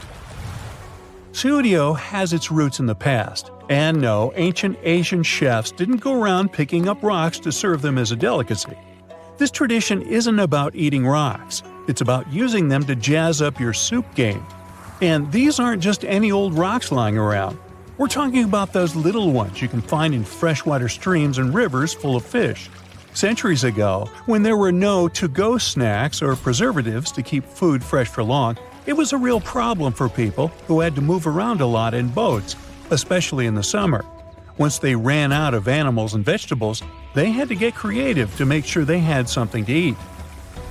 They say sudio originated in a landlocked province, where sailors would embark on journeys that stretched for weeks and months down the river and were stranded without supplies. So, when fish wasn't on the menu, these savvy people turned to rocks and pebbles for a flavor boost. The rocks, after chilling in the company of fish, oysters, clams, and all things underwater, absorbed the taste of these delicious river inhabitants. Once they ended up in the cooking pot, they didn't transform into some muddy mess like you would think, but unleashed a burst of fishy goodness. Once motorized vessels came into the province and it became more economically developed, the dish lost its popularity. Hey, but now the world's hardest dish is back, and it seems to leave no one who tries it indifferent. Some say it's the perfect snack for fitness fans, as it has 0 calories but comes with so many flavors. Others believe it's not hygienic, since you can throw the rocks back in the water and then take them out and cook them again. Whatever the case, the preparation process for this dish is quite a show. Ideally, you need to get fresh rocks for it right out of the river. If they stay out too long, they lose all the flavor. So these fresh rocks are fried in lard or animal or plant fat, and the flavor spreads to the oil as well. Then, cooks add garlic, ginger, chilies, shallots, onions, peppers, and whatever spices they might choose. The more veggies you add, the more it reminds you of a warm winter soup. Then the cooks top it off with some salt, black pepper, and chili flakes, and looky here, it's all done. Looks quite simple, so some TikTokers have already tried it at home before the whole craze about the dish. Now, one important note, if you want to try sudio, don't ever chew on the rocks. Slurp upon them, take the most of them, and then throw them away one by one. You can keep them as souvenirs or leave them on the plate. Once you're done with all the rocks, just eat what you have left on the plate as you would eat any other soup. The rocks should leave a distinctive fishy flavor even once they're out. If you aren't ready to have rocks for lunch just yet, how about olive oil coffee for breakfast? This trending drink was made popular by Starbucks and is easy to recreate at home. If you think it's yucky to add fat to your coffee, chances are that you've already done that. Full-fat milk or heavy cream-based cold foam are all fat in your drink. In some countries, like Singapore, it's been traditional to add butter to coffee for decades. Fans of this drink claim that the caffeine absorbs all the fats in the butter, so it gets into your system slower, and this coffee keeps you energized for longer. Now, olive oil has long had a reputation as a healthy wonder maker, so when you consume it in any form, it enriches you with some vitamins and antioxidants. If you're worried that your drink will taste more like olive oil than coffee, opt for the dark roast. It has a more intense chocolatey flavor. Now, if you aren't a coffee drinker, maybe I can interest you in a glass of Pilk. The mix of Pepsi and milk became famous in the US after Lindsay Lohan presented the concept to the world in Pepsi's holiday season ad campaign. The internet couldn't leave this idea hanging, so people started trying it on TikTok and shared their reactions. In the ad, Pepsi is added to a glass of milk in it. In real life, users prefer to pour Pepsi with a handful of ice first and then spice it up with different kinds of milk, like oat and soy. Those who tried it agree that it's not bad, and some people say it's just like Pepsi, maybe a bit creamier. Are you hungry for a cookie by now? And not just any cookie, the Japanese wasp cookie. They're rice crackers with a smattering of wasps in every bite. This snack was invented by a local wasp fan club and cracker baker. Only the bad guys of the wasp world, digger wasps, are used for this peculiar snack. These wasps paralyze other insects to take them to their youngsters and feed them with that prey. But have no worries, they won't do you any bad after they're boiled, dried, and added to the rice cookie mix. People who've tried it share that it comes with a sweet and savory flavor, and the wasps taste somewhat like bitter burnt raisins. Boy. Century eggs are another snack idea from Asia. Those are eggs that have been preserved for a long period of time in a special mix of clay, salt, wood ash, and quicklime. Over time, the outer egg white becomes dark brown or black and gelatinous, and the inner egg yolk turns dark green. Now, those aren't the most attractive-looking colors, but the egg has a rich flavor and is safe to eat. There are no bacteria or mold inside. The eggs usually come as an appetizer with soy sauce. They can be duck, quail, or chicken, and also go under the names of thousand-year eggs, millennium, or skin eggs. They're served as a delicacy for at least several centuries. Legend has it that there was a man who wanted to surprise the lady he liked with duck eggs he left outside for her. She hadn't found them in months, and it looks like when she did, they tasted better than ever. You first. If you ever find yourself in a market in South Korea and feel the smell of seafood with no actual seafood in sight, it must be the Beyondiji stand. It looks like coffee beans, but it's a type of insect, silkworm pupa. You can find it pretty much anywhere, from streets to grocery stores all across the country. It's normally boiled or steamed and tastes savory and a bit fishy. The snack has a crunchy outer shell, and the inside is juicy. There's a more popular salted and spiced version, although some vendors add sugar to it to create a candied version. Silkworms have played an important role in the local culture for centuries for their more obvious silk-making talents. Then, someone had the smart idea to also use them as an available source of protein for people in need. They say not everyone falls in love with it from the first bite, but you can slowly get used to it. Now it's mostly enjoyed by the older generations. The national Jamaican fruit, ackee, has a truly unique taste. It's mild and buttery, and people who tried it say it tastes just like scrambled eggs. It's safe to eat ackee only as long as it's fully ripe, so the import of raw ackees was banned in the US almost 50 years ago. The only edible part is the white creamy flesh itself. The pink flesh looks mouth-watering, but don't fall for it, it's highly toxic. Same with the black seeds. Soursop is one more fruit banned from the US because of its toxins. It's also referred to as guanabana and can release toxic substances, leading to some very unpleasant effects if not ripe. Soursop fans, don't be sad. Chances are you might find some frozen pulp in supermarkets. Another thing that should be 100% ripe to be safe is elderberry. Raw elderberry is rich in vitamin C, which is good for you, and cyanide, which is not that good. These berries are quite popular though. You can find them in pies, syrups, teas, jams, you name it. Fully ripe and cooked berries aren't dangerous. And nope, it's not banned. Cyanide doesn't seem that serious when it comes to food with tetrodotoxin, which is 1,200 times stronger. Pufferfish is a Japanese delicacy, and it's loaded with the substance. No person can eat this fish without consequences, but Japanese chefs have mastered their skills to perfection. To make it edible, they simply remove the poisonous parts. This delicacy is called fugu and costs about $200 per portion. You could buy a whole bunch of totally safe salmon instead.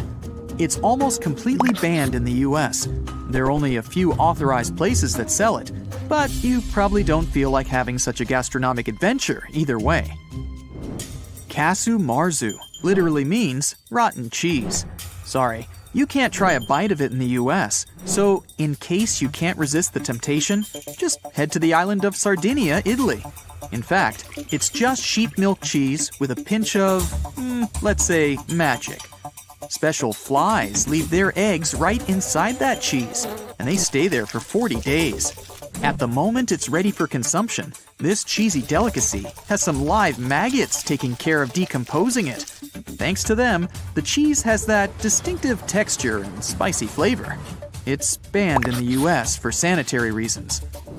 Unlike soft and creamy casu marzu, the Himalayan cheese Chirpy is famous for being the world's hardest.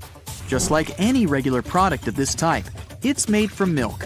What makes it different is that it stays fresh for up to 20 years. The milk is quite special too. The cows, which are actually a cross between cows and yaks, eat a variety of mountain herbs. This milk has a unique flavor thanks to those herbs. But be careful with your teeth nibbling on that hard as stone cheese. In Singapore, you'll never have cavities because of chewing gum. And nope, it's not because they take care of your teeth. The thing is, it's completely illegal there. This place is known for its cleanliness, and the country spent a fortune cleaning all the spots and banning chewing gum. It was prohibited back in 1992, and vendors had to stop the sales immediately to avoid super high fines. Walking down the supermarket aisles while traveling to different destinations, you may spot that there's no raw milk in stock. It's prohibited in many US states and other countries, including Canada, Norway, Finland, Sweden, Denmark, and Scotland, for sanitary reasons. While raw milk is a no-go for Scotland, haggis is completely fine there. Still, it's banned in the US. If you live in the States and you're under 45, chances are you've never tried haggis, since it was prohibited almost half a century ago. This Scottish pudding is made of a full range of sheep's inner parts, mixed with some oatmeal and spiced up with a bunch of minced onions. Oh, and don't forget suet and some broth. The texture is crumbly and coarse, and no surprise, the dish is quite spicy. It's usually served with mashed potatoes or mashed turnip. Cassava is a poisonous tropical root with two types. The sweet variation does contain some cyanide, but it's enough to cook it to reduce the toxic content to a non-toxic level. To get rid of all the toxins in bitter cassava, it's necessary to grate the root, then soak it, and finally cook properly to make it edible. This root is very starchy, and its flavor is really subtle. Cassava can be used just like potatoes, mashed, boiled, or fried. What you think? How about some haggis with mashed cassava instead of potatoes on the side? By the way, harmless potatoes aren't that safe either. It all depends on whether it's ripe or not. So-called green potatoes are full of toxins, and potato sprouts are also quite unsafe. Same with green almonds and cashews, which are full of cyanide if not ripe enough. Luckily, the nuts we get at the supermarket are well processed, which means they're completely safe. Yellow plums, or Mirabelle plums, are banned in all the 50 states of America. These fruits are completely fine, and nothing bad happens if you eat them. But you can only enjoy these plums in Lorraine, France. The importation law is a bit bizarre, and this fruit is of protected origin. If sea bass is the kind of dish you just can't live without, then the UK isn't your destination. This fish has been recently banned there because of declines in the sea bass population. The same goes with beluga caviar in the US. One of the world's most expensive foods can't be found in America because of new regulations protecting the fish. Hey, feel like a burger with freshly cooked meat, the softest bun, and loads of ketchup? Go and grab it. Unless you're a French school student, there's a law in France regulating the use of ketchup in cafeterias for students, and they're only allowed to have it with, you guessed it, French fries. Greenland shark bodies get rid of all the waste they produce, filtering it through their flesh and skin, so no wonder their flesh is toxic. Sounds like a fair reason not to eat them, but not in Iceland. Hakarl, which is processed shark meat, is first hung to dry for 3 to 5 months. In the end, you get something like ammonia-smelling fermented fish with the jelly texture that reminds you of wet bread. Some things get better with age, unless it's food. But there's one cafe in Bangkok where they've been cooking the same beef and noodle soup for 45 years. This potion-like soup has been simmering for over 4 decades. The broth has never been thrown away, and it's always kept overnight for the next day's servings. One of the secrets of the unique flavor is the massive grease rim around the pan that formed because they never washed it. Okay, now I've got the perfect excuse to do the same thing. What? The food just tastes better this way. In Cambodia, you can try a crunchy, crispy snack that tastes somewhat like a crab. It's deep fried and a bit seasoned. The main ingredient is a tarantula. This doesn't quite sound like a lunch. Okay, well, you wouldn't have guessed it if I hadn't told you. This soup, that sounds like a tongue twister, is definitely scrumptious. The flavor is sharp, yet delicate, and it tastes just like shrimp. Well, this traditional Laotian dish sounds really cool, until you realize it's made of ant eggs. To give it a bit of sourness, they also tend to add a few tiny ants. In Mexico, you don't throw away corn kernels that have turned black because they're rotten. You keep them as a culinary specialty called huitlacoche. Fungus all over the kernel give that earthy, woody smell. Yum, yum. Some dishes just need decoration, especially cakes and pies. In England, there's a pie called stargazy. The name speaks for itself. The sardines, accompanied by potatoes and eggs, peek out of the pie's crust and stare at the skies. And it looks a bit creepy. Sometimes it's the tails that point at the skies, though. Tea mushroom is another weird thing that they drink in Eastern Europe, together with acid milk-based drinks. It's basically some fermented black or green tea. It's made by adding a whole culture of bacteria. They're not consumed, they just ferment the drink. To sweeten tea, the sugar acts like yeast. Add juice, spice, or whatever you want to taste. Enjoy! Or at least try to. Tuna eyeballs are quite a popular delicacy in China and Japan. They need to be boiled before eating, and some seasoning is required too. If you nail it, you'll have a delicacy that tastes like squid. And it costs less than $1. I bet you're eyeing that one. See you Saturday! You hang up and realize you have 2 days before the main family get-together of the year. Your shopping list is ready, so you head to the largest supermarket in town. You follow the list to the letter, grabbing everything you need as fast as possible. The cart is full of fruit, vegetables, dairy, meat, fish, bread. Well done you! 1 hour later, you get back home and proudly hand in the shopping bags to your grandma. She takes out the items one by one and frowns more and more at each of them. Turns out the fish and meat you picked aren't fresh at all, and those bananas and greens won't make it till Saturday either. Grandma says she'll save the day. You make a good snack to not go shopping hungry. Now you won't buy the stuff you don't need. Then you get in the car together to do it all over again. Smart shopping means cruising the perimeter of the store where you can find all the fresh and healthy stuff. Fruits, vegetables, dairy, meat, and fish. They normally reserve the center aisles for junk food, so you decide to skip them altogether. Your first stop is the produce section. Grandma says you should spend the most time here. And it's a good thing you arrived before lunch. Most grocers get fresh produce when they just open, or later in the evening before they close. You reach out for packaged tomatoes, but Gran stops you. Prepackaged fruit and vegetables are usually more expensive. Plus, they don't let you check each item. A good ripe tomato can weigh double as much as an unripe one. It should have smooth and firm skin and smell like a tomato. No! Don't put that poor bruised thing into your cart. Bruises on produce are a perfect breeding ground for bacteria. Try to find firm cucumbers that have no blemishes or soft spots. The best ones are dark green. If you see yellow spots, it means the thing is overly ripe and will likely taste odd. The same goes for peppers. They must be of intense color with no stains. Now turn it upside down and count the bumps. 4 bumps means fewer seeds and better taste. 2 to 3 bumps mean bitter taste. The stem of a fresh pepper is always green, firm, and crispy. Take these potatoes with sprouts out of your cart right now. Go for the firm and smooth ones, without the wrinkled skin, soft dark spots, or cuts. Pick only green lettuce with no holes or brown edges. The brighter its shade of green, the better. Moving on to fruits and berries. Gran explains that a ripe watermelon will come with a dry brown stem. This one with a dark yellow must have been resting on the ground long enough to get sweet. The same's true for melons. The ones with a yellowish bark is sweeter, as it had received enough sunlight by the time they picked it. Check out the stem of the bunch before taking those bananas home. The stem must be green to light yellow and not turning brown. Only take single bananas if you want to eat them right away. They survive longer in clusters. Never judge a mango by its color. Instead, gently squeeze it. A ripe mango will give in a bit, and it will also have a fruity aroma at the stem end.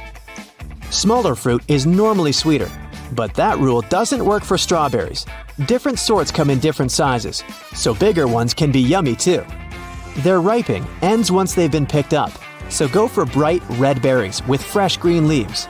Those would look dry and wilt if they had picked the berries a long time ago. That lemon won't give you much juice. It's pale, which means it's an older one. This firm, unblemished one with smooth skin will be way better. It also feels heavier, and that's a good sign as well. You're shopping for a big event, but otherwise, you'd never buy too much produce at a time. If it's fresh and organic, it won't naturally last too long, and always opt for fruits and veggies that are in season. They'll be less expensive and of better quality. Next up, honey. This one looks odd to you as it has those crystals at the bottom of the jar, but Grandma explains it's a sign of freshness. It's normal for honey to crystallize when the temperature drops. It's also a good sign it looks opaque. It means it's more natural and healthy and not pasteurized. You check the list and realize you still need some bread. You already know the best option is the whole grain kind. You pick it up and study the label. Made with whole grains won't do. This one that says whole wheat flour is good. The fewer ingredients, the better. If you can't pronounce the name of the additive, you don't want it in your bread. It shouldn't have artificial flavors, colors, or preservatives. You lightly press on the bread you just chose. Bingo! It goes back to its original shape, which means it's high quality. If you see your finger mark on it, it could have been previously frozen, or the baking process went wrong. You move towards the canned food section, and Gran jumps in your way. She's sure canned foods are bad for your health, as they contain a huge amount of sodium. You convince her to at least study the labels. You should always pick canned foods that don't have too much salt or sugar in them. The ones preserved in water or their own juice are the healthiest, as they have fewer artificial ingredients in them. You find some tuna packed in olive oil. The package is perfectly closed, so it's all good. You know you should never take a rusty can. It can be dangerous. Okay, looks like you've got everything you need, except for meat and dairy. You know you should always grab those last. They can spoil without a fridge if shopping gets too long. You make some room in your shopping cart to protect your fruit from raw meat juice, just in case. Red meat should be of dark color. Purple, red, and brown are all good. Pork should be the shade of light blushing pink. It should smell good. It can't be pungent in any way. If you see many fibers, it must be some tough meat with a strong flavor. Beef tenderloin won't have any grains because it's super tender. White flecks and streaks of fat throughout the muscle are another sign it's juicy and tender. If you aren't planning to cook meat straight away, pick the one with the latest best before date. You can still eat it safely after that date, but it tastes better before it. Dirty marks within the packaging are a red flag. Someone must have handled it with dirty hands. If the chicken you're about to buy has skin, it should be paler than the flesh, not yellow or light brown. The edges mustn't look dry. The cuts must be smooth and uniformly sized. If it's not butchered well, there might be small joints and bones in your lunch. Any chicken that has been in the container for more than 2 days should better stay on the shelf and not in your cart. Gran picks up a fish and stares it in the eye. She explains a good fish will have protruding ones with shiny black pupils. The skin of fresh fish should be silky, not sticky or dull. Squeeze the fillet. If there's a trace of your finger mark on it, it's no good. The final stop of the day, dairy products. You should reach for the back of the shelf to find the ones with the most distant expiration date. The same rule works for frozen foods, packaged foods, and eggs. Stockers locate the newer ones behind the older items. Grandma recommends choosing pasteurized milk. No raw products will land in your cart today. When milk goes through pasteurization, they heat it up to fight off disease-causing bacteria. It doesn't take away the nutritional value of the product, so no worries about that. When picking the best yogurt, pay attention to the label. The more words you see on it, the better. 3 basic ingredients are enough to make it work. The rest should be preservatives and sugar you don't need. Live and active cultures is something you want to see on the ingredients list. Don't forget to get some cheese. Not this one though. The soft kinds like ricotta, cream cheese, goat cheese, or shredded cheese shouldn't have any mold on them. It can penetrate inside easily. Some mold is fine on hard cheeses. You can carefully cut the area around it and still eat it.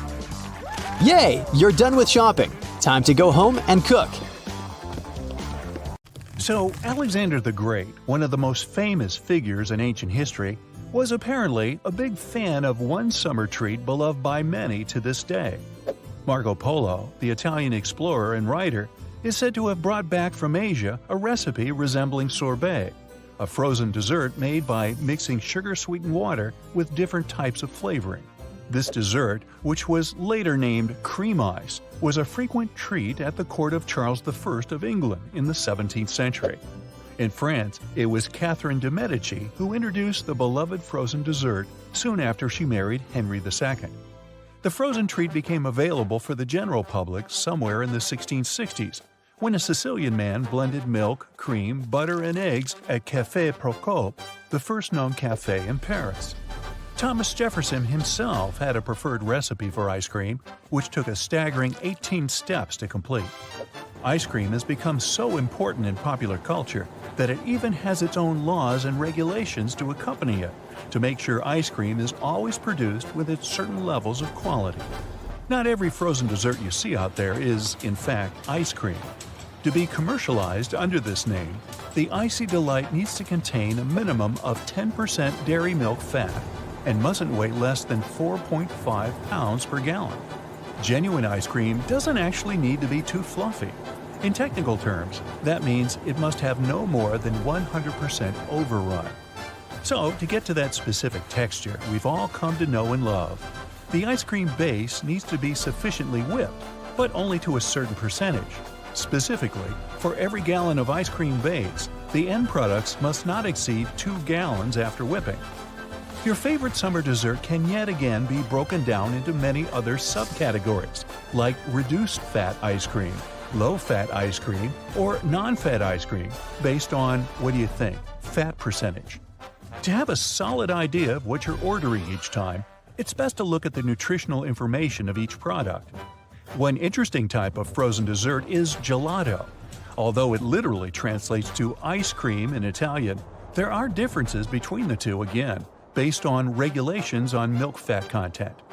Gelato normally has less milk fat than ice cream officially should have, but since it has a low overrun, about 20 to 30%, the end result is still dense and rich in texture.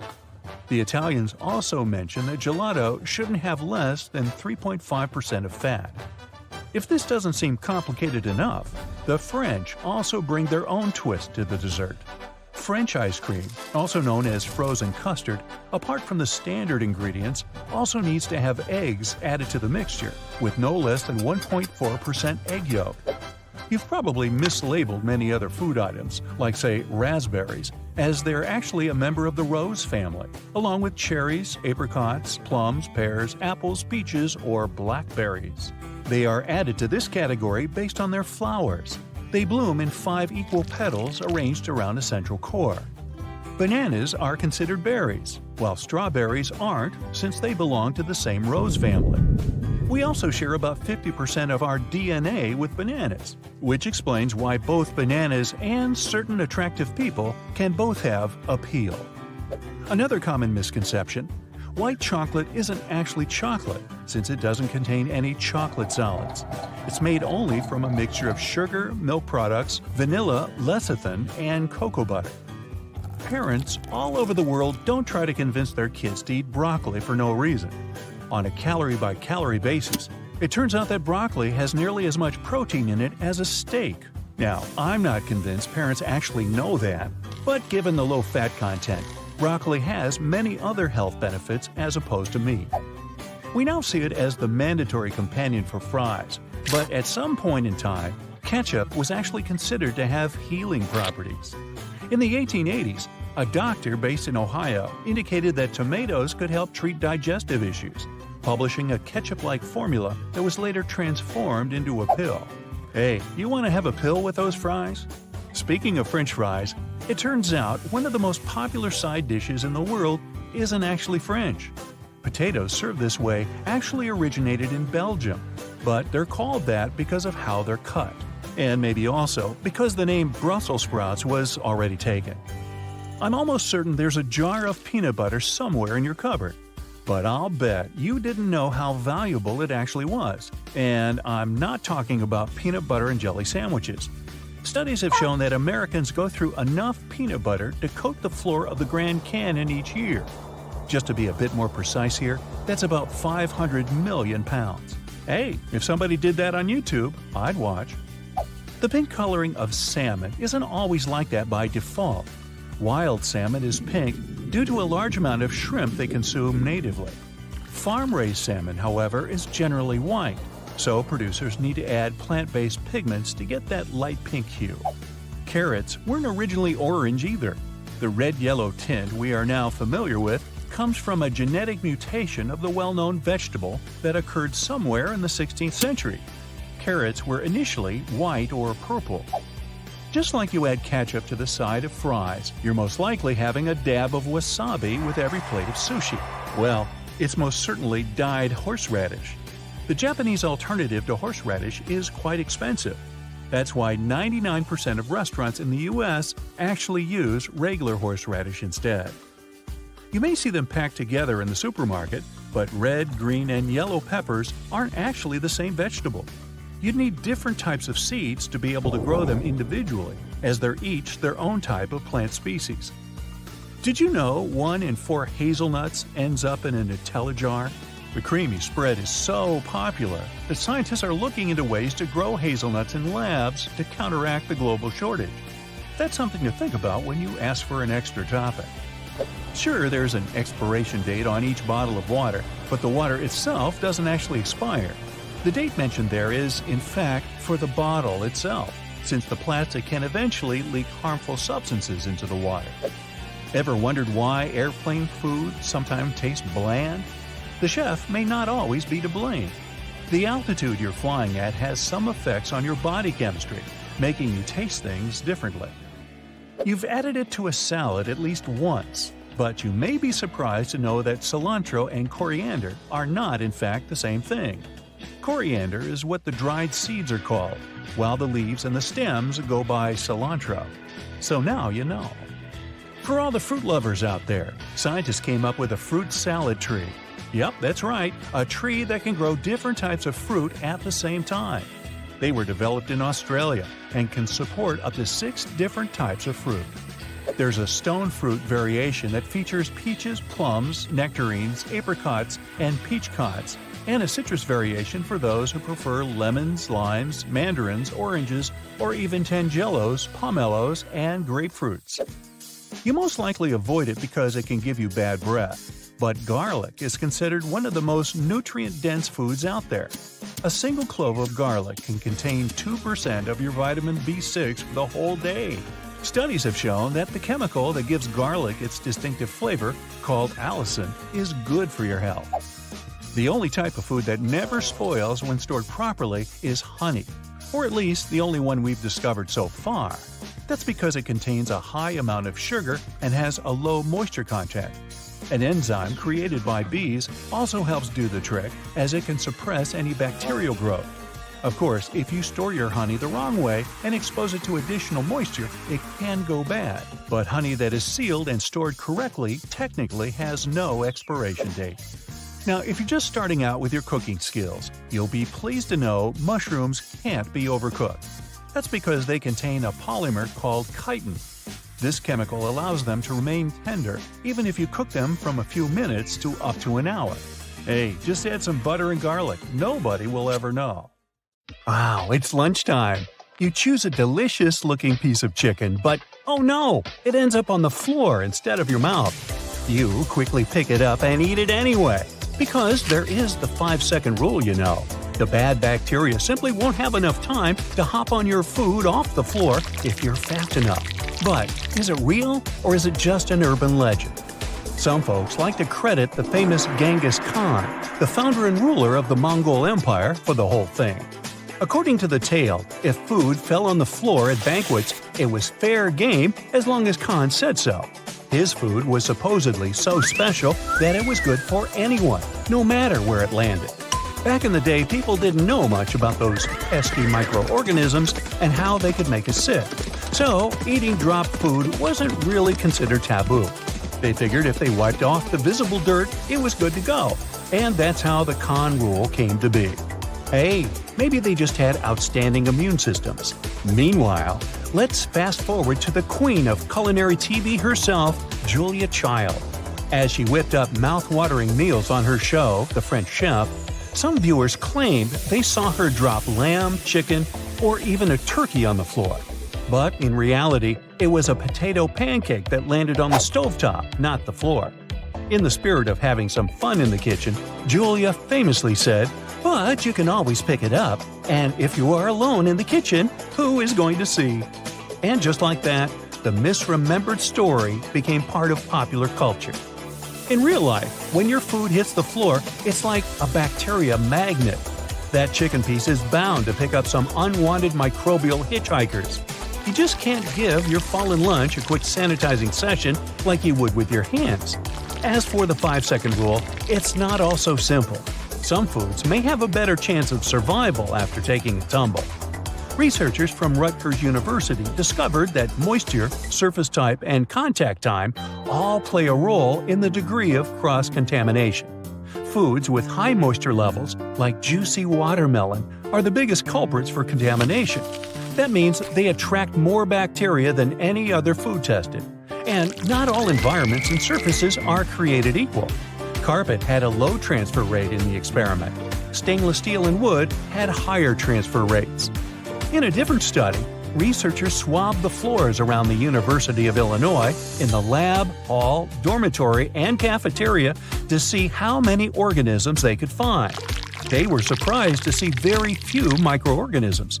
It was probably because most malicious bacteria like Salmonella, Listeria, or E. coli can't survive without moisture, and the floors were all dry. But even on dry, sterile surfaces, germs relocated onto cookies and gummy bears in less than 5 seconds. For some foods, it takes less than 1 second for the transfer to begin. So, the 5-second rule doesn't really rule after all. It's more of an urban legend and a psychological trick your mind plays on you. Experimental psychologists explain that when it comes to decision-making, we humans don't always go through a rigorous risk-benefit analysis. Nah, we rely on our brain's trusty sidekicks called heuristics. These little shortcuts help us make lightning-fast decisions based on whatever info we've got at hand. Sometimes these shortcuts can lead us in the wrong direction though, like in the case of germs. Those are invisible little troublemakers, and food is real and valuable. So when you drop a precious piece of food on the floor, say a yellow peanut M&M, your brain goes like, "Hey, I can't see any germs, so it must be safe to snatch it up." Not every floor snack will make you sick, but it also depends on you. Our immune systems, especially in the very young and the very old, can be a bit more fragile and vulnerable. So it's crucial not to pass on this questionable habit to the little ones. Remember, they're always watching. Another popular food-related myth is that carbs are always bad for you. In reality, some carbs are pretty important because they're converted into fuel for our bodies. You can find those complex carbs, as they're called, in plant-based foods. They're the ones that keep our digestive system happy and our metabolism in check. The real villains are the simple carbs. Manufacturers add them to processed foods like starches and sugars. When we gobble them up, they quickly turn into blood sugar, causing all sorts of havoc. Think sudden spikes, feeling hungry again in no time, and some more serious consequences for your health. The good carbs come packed with nutritional goodies like fiber and bran, which makes them digest slower and release glucose gradually. To make smarter carb choices, try going for whole grain bread alternatives and swap soda for sparkling water. You can also try the plate method. Fill half your plate with fiber-rich, starch-free veggies. Reserve a quarter for starchy delights like potatoes or a fruity treat. And the last quarter is for proteins. Fish, poultry, beans, nuts, eggs, and lentils should become your new dietary besties. Now, frozen or canned fruits and veggies aren't useless like the rumor has it. Studies have shown that frozen, dried, juiced, or canned plant-based foods can be just as nutritious as their fresh counterparts. You just need to keep an eye out for any sneaky added ingredients like sugars, saturated fats, or sodium. High temperatures during the canning process can cause some vitamins, like C and B, to take a hit. But those vitamins can be a bit sensitive to heat and air in general, so they might leave even during regular cooking and storage at home. Some canned foods, like tomatoes and corn, actually release more antioxidants when they're heated up. Now, have you ever tried adding celery to your diet just because eating it is supposed to burn more calories than you take in? Experts say that negative calorie foods are nothing more than a fantastical idea. Sure, the process of munching and digesting celery burns a few calories, but not a significant amount. There may be around 10 calories in a hefty celery stick, but the body only uses 1/5 of that to process it. So it's still a calorie-plus situation. Plus, you'll unlikely survive just on celery, and it's often a gateway to more yummy foods like cream cheese or peanut butter. Hey, tell me about it. Meanwhile, high-fiber, water-dense fruits and veggies, like celery, can indeed have value as weight loss allies. They fill up your stomach and increase satiety, preventing you from gorging on more calories later. But they won't magically burn off the calories you've already consumed. Some people claim that certain foods or beverages make your body work harder. For example, your body needs to warm up cold water to a toasty 98 degrees Fahrenheit. But there's no solid research to support the idea that cold water drinkers burn significantly more calories. Maybe a measly 5 calories if you're lucky. Caffeine, guanine, taurine, and green tea extracts have been touted for their metabolism-boosting properties.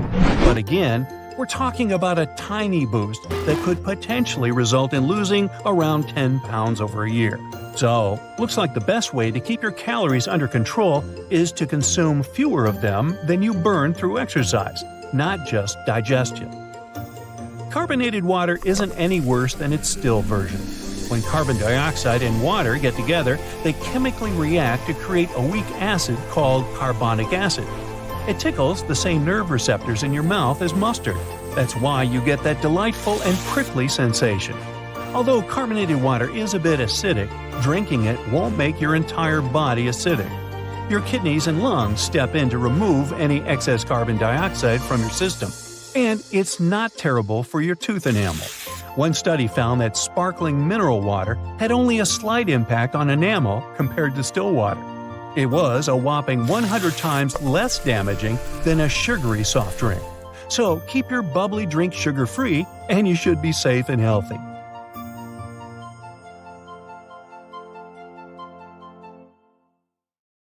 Some of those potatoes you left in your pantry have turned green. Are they still safe to eat? When these vegetables come in contact with direct sunlight, they turn green because of a little thing called chlorophyll. It's a green pigment plants need to produce food during a process called photosynthesis. To prevent potatoes from turning green, you'll need to store them in a dark and well-ventilated area. While chlorophyll itself is harmless, once the amount of this substance increases in a potato, it triggers the appearance of another element called solanine. This is a substance found in tomatoes, eggplants, and most importantly, potatoes. Not only does it make these vegetables taste bitter, but it can also cause serious health problems, for example, related to digestion. While it's best to refrain from eating green potatoes, you can always double-check if they are good to eat by tasting them. If you sense a taste of bitterness, it's best to throw them away. What about sprouted potatoes? Are they good to eat? Well, it depends. That substance solanine has a lot to do with it again. If a potato otherwise looks good and only has a couple of small sprouts, you can remove those and safely eat the vegetable. They won't be the best looking potatoes though. So if you want to cook a dish where you need neat vegetables, you might want to skip the slightly sprouted potatoes and use them for something else, like soups or mashed potatoes. But if your potato looks like it's grown arms and legs, you'll be on the safe side if you throw it away. Solanine aside, it will also taste bitter, so you might end up cooking it for no good reason at all. Let's look at some other tips to help you improve your kitchen safety skills, like how you should wash fruits and vegetables with hard rinds, say melons or cucumbers. Simply running water over them may not be enough to get rid of all the nasty stuff on their surface. best to use a sterilized scrub brush and some elbow grease to really get into those ridges and clean the vegetables properly. That way, the dirt and bacteria won't transfer from your veggies to your cutting knife or board. A fan of grilled meat? Might want to get a food thermometer to make sure you're always on the safe side. If you're an experienced cook, you might be able to visibly judge if the meat is ready. But if you're really not sure if the product is done, a thermometer will be your best friend. Specialists claim that whole cuts of meat need to reach a minimum internal temperature of 140 degrees Fahrenheit before you can serve them. Fish needs to reach 145 degrees, while ground meats need a minimum of 160. Poultry or pre-cooked meat, like hot dogs, need to be heated to at least 165 degrees. To safely store all the food you've bought for the rest of the week, you also need to make sure that your household devices are working properly and are set at the right temperatures, like your refrigerator temperature, for example, which should be at 40 degrees or lower. As for the temperature in the freezer, it should be 0 degrees Fahrenheit or lower. Now, that thermometer I mentioned earlier can be of use here too if you need to check whether your appliances are working properly. Luckily, most of these devices come equipped with their own thermometers these days. Do you need to bring your own food to your neighbor's barbecue party? Make sure to keep it cool on the way.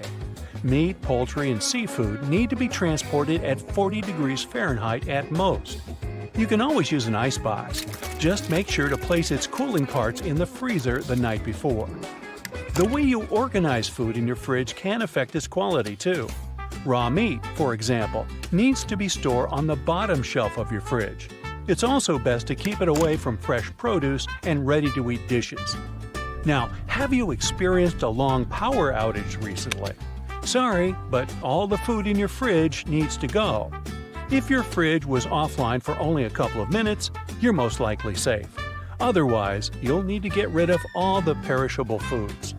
When it comes to canned food, you also need to take into consideration its acidity levels. Products that are high in acidity, like tomatoes, grapefruit, and pineapple, can be stored for 12 to 18 months if unopened. Canned vegetables, meat, poultry, and fish can be stored for longer, anywhere between 2 to 5 years, if the storing conditions are right and if the can itself remains undamaged. If anything looks rusty or has bumps on it, remove it from your pantry. You also need to be careful with storing your acidic food, as you should never use reactive pans. You might know that aluminum is used a lot in cookware because it's good at conducting heat. But cooking or storing something in an aluminum pan might not be so good for your food. Tomato sauce, for example, can damage aluminum or cast iron plates, and that will show in both the taste and the color of your food. Non-reactive pans are your safe bet, so make sure you invest in a good quality stainless steel, enamel-coated, or glass set of pans. A lot of dishes taste better if you pre-marinate the ingredients. Just make sure to always marinate food in the refrigerator. If you leave it outside on your counter, it'll soon reach room temperature, and then bacteria will start to multiply. And it may be dangerous if you don't cook that product at a high enough temperature afterward. Also, never reuse the marinating liquid. Now, the first rule, whenever you're gathering tools to prep for dinner, multiple cutting boards for each type of food. One should be reserved for meat and seafood, while others should be divided between vegetables, fruit, and baked goods. It's the best way to avoid cross-contamination in the kitchen. And speaking of cutting boards, your best bet would be to invest in a good bamboo one. This material absorbs little to no moisture and isn't easily damaged by knives. It's way more resistant to bacteria than any other type of wood, and it also lasts longer, not to mention the fact that it also looks really cool. Eggs can cause a lot of trouble if not stored correctly, but here are a couple of tips you can use. Fresh eggs are safe to eat for up to 3 weeks after purchase. Keep them in their original carton. Hard-boiled eggs need to be consumed within the week, no matter if they still have their shells on or not. Lastly, if you keep leftover egg dishes in your fridge, make sure you eat them within 3 to 4 days. Now, we all want our batter to be smooth and free of lumps, don't you? But over-mixing can be bad for your dish too. Way too much elbow grease can cause gluten to form in the flour, which will give you a really tough batter. The trick is to mix lightly just until the batter is homogeneous. Dried pasta comes in all sorts of different shapes and sizes for a reason, you know? That's because you should be pairing a specific type of pasta with the texture of the sauce. Like pasta shells, for example, go better with denser and chunkier sauces. Why? Because the sauce is gathered inside the shell, making it easier to serve and eat. The ribbed outside surface also helps with covering the shells in the sauce. Next time you mess up a tray of cookies and end up burning them, you can save them with your trusty grater. Just grate off the blackened parts from the bottom after carefully removing the cookies from the tray. Also, if you ruin their shape a bit, you can always dip them in melted chocolate. After the chocolate gets a chance to cool down, you'll be left with perfectly shaped pastries. Alright, you're going through the veggie bin in your fridge, and there it is. Among uneaten fruits and vegetables, lying there, rotting in the crisper, as a constant reminder of that healthy diet you promised yourself you'd start on Monday. That asparagus you got at the grocery store a week ago. Yeah. Okay, here's some motivation. Asparagus is packed with these wonderful things called antioxidants. They help lower the harmful effects of, basically, anything, including stress. And if you're forever struggling to decrease the number on the scale, asparagus could be just what you need. It's about 94% water and has as few as 32 calories in a 1-cup serving. That, and the body digests asparagus slowly. So, after eating just a handful, you'll keep feeling full in between meals. That means no more reaching for that midday snack of chips and cookies. Bingo! Hey, if you're like me and tired of getting seasonal flu and colds, then crunch on some carrots. They're loaded with vitamins A and C, which are must-haves for your immune system. Now, don't count on tossing your glasses after getting perfect vision with your new carrot diet. That's a myth. They won't improve your eyesight, but the antioxidants in them do protect your eyes from the types of light that can damage them. Oh yeah, and you might start turning orange if you eat more than 10 carrots a day for a few weeks. If you're a fan of Willy Wonka, now you can flash an Oompa Loompa vibe. If pasta is your guilty pleasure, well, it's not all that bad. First, it doesn't have much fat in it. Plus, it keeps you full for longer, and we already know the perks of that. Just be sure to check if your sauce is good. Opt for mayonnaise-free versions, and make sure your pasta is whole grain. Plenty more junk foods you can reach for without feeling guilty. Popcorn is packed with fiber, which, yet again, keeps you full and is great for your gut. I'm talking digestion. Though your favorite movie snack could also help you lose that spare tire too.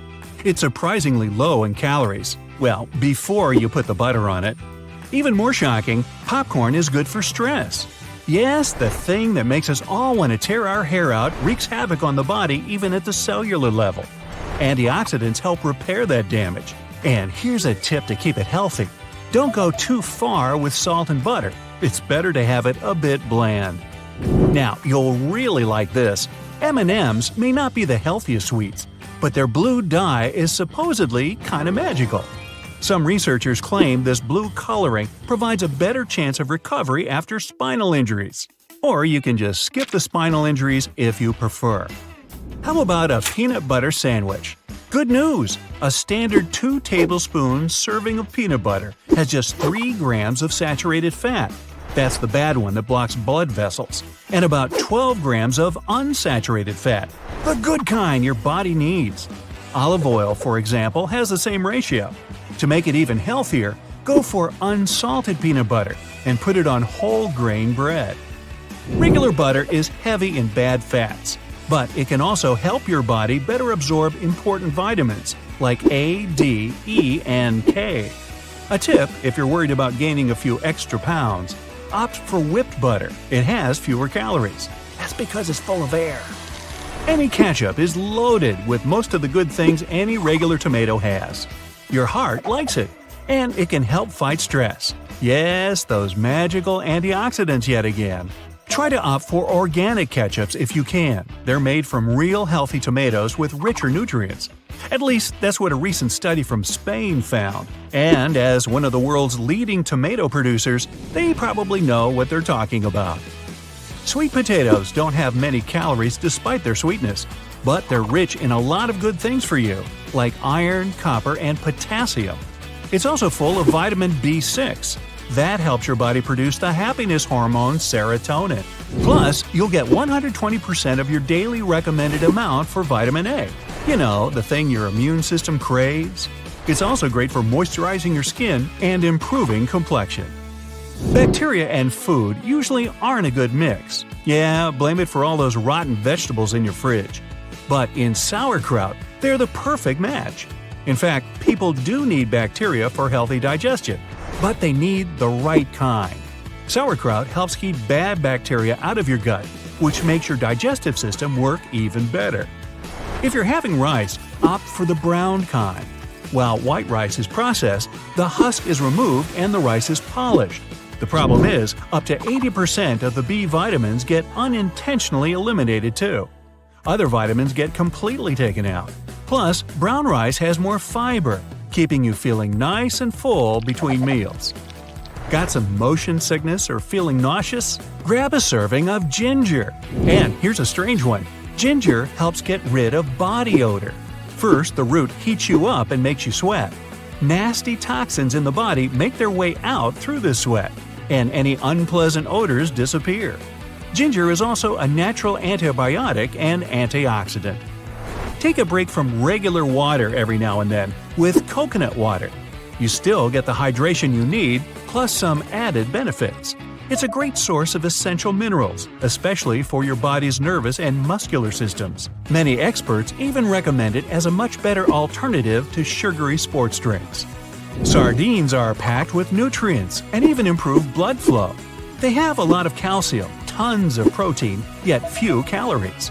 Protein is a must for maintaining muscle mass and boosting muscle growth. If you're looking to bulk up and stay that way, there you go, sardines. Another tiny fish that proves size doesn't matter is the anchovy. They too are loaded with protein, calcium, and omega-3 fatty acids, just like any big fish. Hey, order some anchovy pizza next time. If you're lactose intolerant but want to benefit from dairy products, try some kefir. This fermented milk is full of bacteria. Yeah, don't be scared, it's the good kind that may help eliminate or reduce lactose intolerance problems. Try replacing your daily black tea or coffee with some rooibos for a couple weeks. It's a plant used to make red tea, and several studies have linked it with good heart and kidney health. It's a great alternative if you have a bad reaction to caffeine. Red tea doesn't have any. A nice bonus? It has 0 calories, so if you're on a diet, give it a try. If you still avoid dark poultry meat, you may want to reconsider. Sure, light meat is a healthy choice, no argument here. But the fat in the darker parts contains a hormone that stimulates the digestion of fat and protein. Meat from the leg is also packed with taurine, which is essential for good metabolism and digestion. Oats are packed with a whole laundry list of vitamins, that's a given. But they're a must for weight loss. Full of fiber that keeps you energized and full, they also contain more protein and good fats than other grains. Bottom line? Oatmeal is one of the healthiest breakfasts you can have, and it's quick and easy to make. Even though coconut oil contains some bad saturated fat, it's still good for your weight and energy levels. Plus, these are fats that can be easily digested. Coconut oil also helps the body burn fat and provides the brain with quick energy, not to mention the hair and skin benefits of it. Rub some on your face or all down your hair from root to tip. It's very moisturizing. There's one yummy way to lose weight if you're a fan of spicy food. Use hot sauces. They add the flavor you love and help cut down your appetite. It's all because of the capsaicin they contain. It's usually in chili peppers. This compound lowers the hunger hormone ghrelin in your body while raising the level of the hormone that's in charge of suppressing your appetite. Woo, double whammy. Spices such as cumin and turmeric are healthier than you might have thought. Turmeric has potent antiviral properties and acts as an anti-inflammatory agent. Cumin is also good at combating bad bacteria, and it's super heart healthy. And now, I'm hungry. Finish clearing out your crisper, and I'm off to lunch. Bye-bye! A beverage as black as ink, useful against numerous health conditions. It's made of water and the fruit from a bush called bunu. You must have guessed. It's a description of coffee. This is how coffee was described by a German physician who had a 10-year trip to the Near East back in the 16th century. Today, you don't have to venture into the unknown to get a cup of precious liquid. You can easily make it at home or visit the closest coffee shop. As of 2023, in the US alone, there are over 72,000 coffee shops. Imagine the whole world. When you think of coffee, what's the first country that comes to your mind? Italy? Maybe France? But here's the kicker.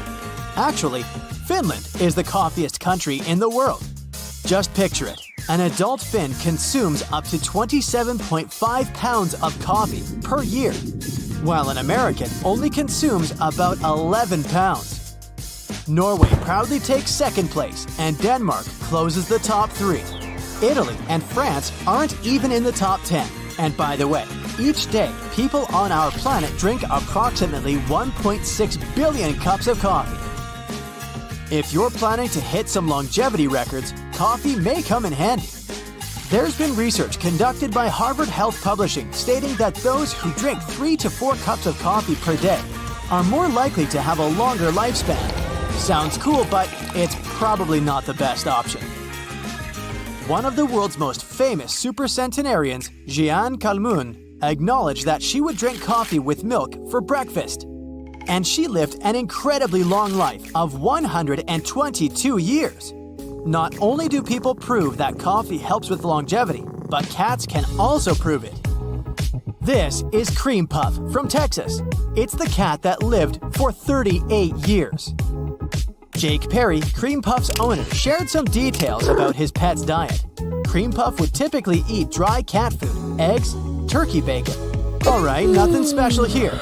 But the cat was a big fan of coffee too. Cream Puff preferred coffee with cream. Now, here's a question for you. What color is your coffee mug? Thing is, it matters a lot what you drink from. There are certain colors, for example, lead-based glaze that can release toxic substances in your drink. Mugs glazed with red and orange are most likely to contain lead. So, if you want to play it safe, opt for mugs made of glass, ceramic, or stainless steel. Also, mugs made of plastic or aluminum aren't safe either, as they may release unwanted substances, just like glazed mugs. But the color matters for psychological reasons too. There's been an experiment concerning coffee perception based on the mug color. So, it turns out that if we drink coffee from a white mug, it may seem less sweet than if we drink it from a blue or transparent one. Coffee even played an important role in major sports events. Back in 1932, Brazilian athletes couldn't afford a trip to LA to participate in the Olympic Games. However, a solution was found. The authorities loaded the athletes onto a ship full of coffee. That coffee was sold on the way, so it helped finance their trip. Coffee is also the key to a happy family life, or at least it used to be. In the 15th century, in Mesopotamia, coffee was pretty important when it came to marriage. Men would choose their future wives based on how well they could make coffee. Luckily, we have coffee machines for that today, so we choose partners based on their personalities. And in Constantinople, a wife could file for divorce in case her hubby did not provide her with enough coffee. According to industry standards, you need around 56 coffee beans to make a single shot of coffee. Beethoven, yes, I'm talking about one of the main hitmakers of all time, would count 60 beans precisely to brew his morning coffee. I guess it was more of a ritual than a particular recipe. Hey, do you have any rituals for your morning, Joe? Another hitmaker, Johann Sebastian Bach, even dedicated a cantata to coffee, which he called Coffee Cantata. Pretty straightforward, huh? The cantata tells about coffee dependence. Even though black coffee is supposedly the most common type out there, pretty much everyone tried cappuccino at least once. By the way, it got its name because of the final color the drink has. It's a soft brownish shade, very much similar to the color of the capuchin robe. Plus, the robe has a hood, and the word hood translates to Italian as cappuccio. Now the name finally makes sense. Those who don't like to spend time brewing coffee often opt for the instant variety. Let's say happy birthday to instant coffee. It's soon to turn 116 years old. It was invented in 1907, and up until the 1970s, many consumers would criticize it for having an inferior taste. However, in the 1970s, the technology changed, and the manufacturers claimed it tasted almost like freshly brewed coffee. Also, instant coffee created another popular thing: coffee vending machines. The first prototype was invented back in 1947, and they've been with us ever since the 1950s. There are also some products you don't really want to combine coffee with. Number 1. Meat. The logic is simple. Coffee can absorb zinc in the body. Therefore, it's not the best choice to have coffee after grabbing something that contains zinc. I'm talking about red meat, oysters, and beans. Number 2. Fried food. Such dishes tend to contain a lot of so-called bad fats. And once you combine them with caffeine, this mix increases the cholesterol levels in your body. Number 3 may come as a surprise, but still, coffee and milk aren't the best match. Coffee doesn't let the calcium absorb, so technically, you just don't get many nutrients from the milk. Japan seems like the perfect place for those who love coffee. I mean, do you know any other place where you can literally bathe in coffee? Me neither. So this hot springs spa and water amusement park near Tokyo got famous for its extraordinary hot tubs. There are 26 baths in total, and they're filled with coffee, green tea, and many other drinks. Only fresh ingredients are used, and the baths get refilled every day. So to make a coffee tub, they brew coffee beans with water from natural hot springs. By the way, the price is pretty reasonable. An adult ticket costs about $36. If you tried to make a coffee tub yourself, you'd probably spend more. Time to debunk another myth. Decaf coffee does have caffeine. A middle-sized decaf drink has about 7 milligrams of caffeine, while regular coffee has about 7. Yep, 10 times less, but it's enough to disrupt your sleep. As for classic coffee, remember that caffeine has a 6-hour half-life, so it takes about 12 hours to fully eliminate it from your body. Coffee is a no-go both before you go to sleep and right after you wake up. Cortisol, the stress hormone, is not only responsible for stress, but for sleep cycles too. It spikes between 8 a.m. and 9 a.m., so a cup of coffee only adds to anxiety in the morning. Grab it when the cortisol is at its lowest. It also spikes between noon and 1 p.m., and between 5:30 and 6:30 p.m. No coffee at this time. Many people believe coffee is not the healthiest drink, opting for good quality water or other beverages. Still, if you just can't say no to your guilty pleasure, try buying a thermocup and brewing coffee at home. You'll save money and nature, since the disposable coffee cups aren't recyclable, and it takes at least 20 years for them to decompose. A pop-in in a coffee shop may be your daily ritual, but have you ever counted how much you spend on your morning habit? Millennials spend over $2,000 a year on coffee, investing sometimes more than they do in their retirement.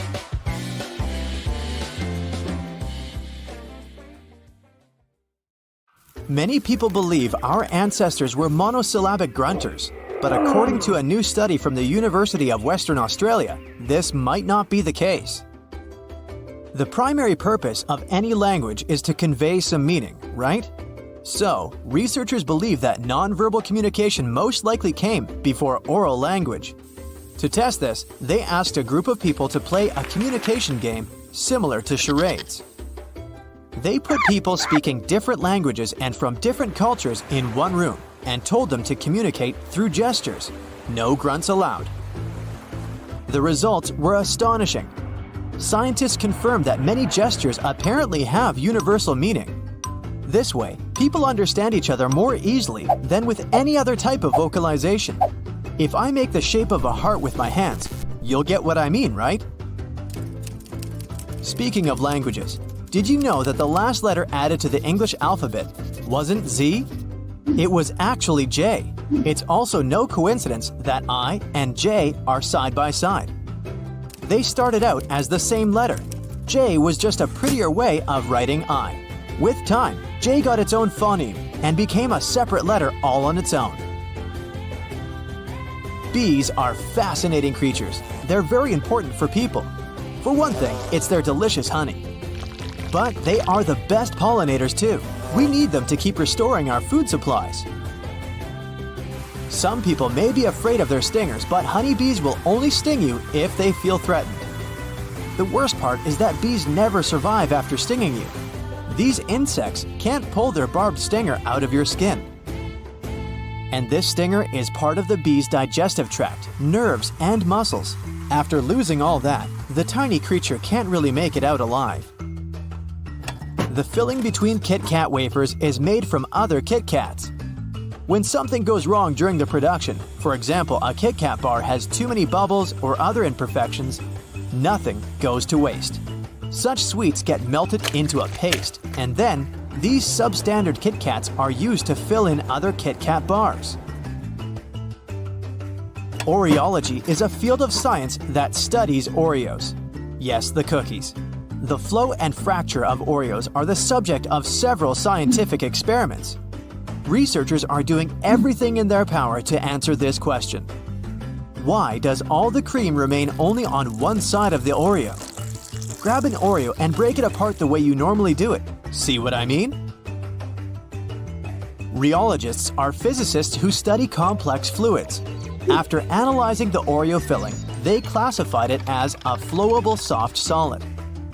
These are fluids that are soft when you don't disturb them and flow when they're under a large amount of stress. No, that doesn't mean Oreos are literally stressed. This means that the cream on the inside will behave according to the pressure you apply while opening a cookie. The trick that will help you distribute the cream is a simple twist.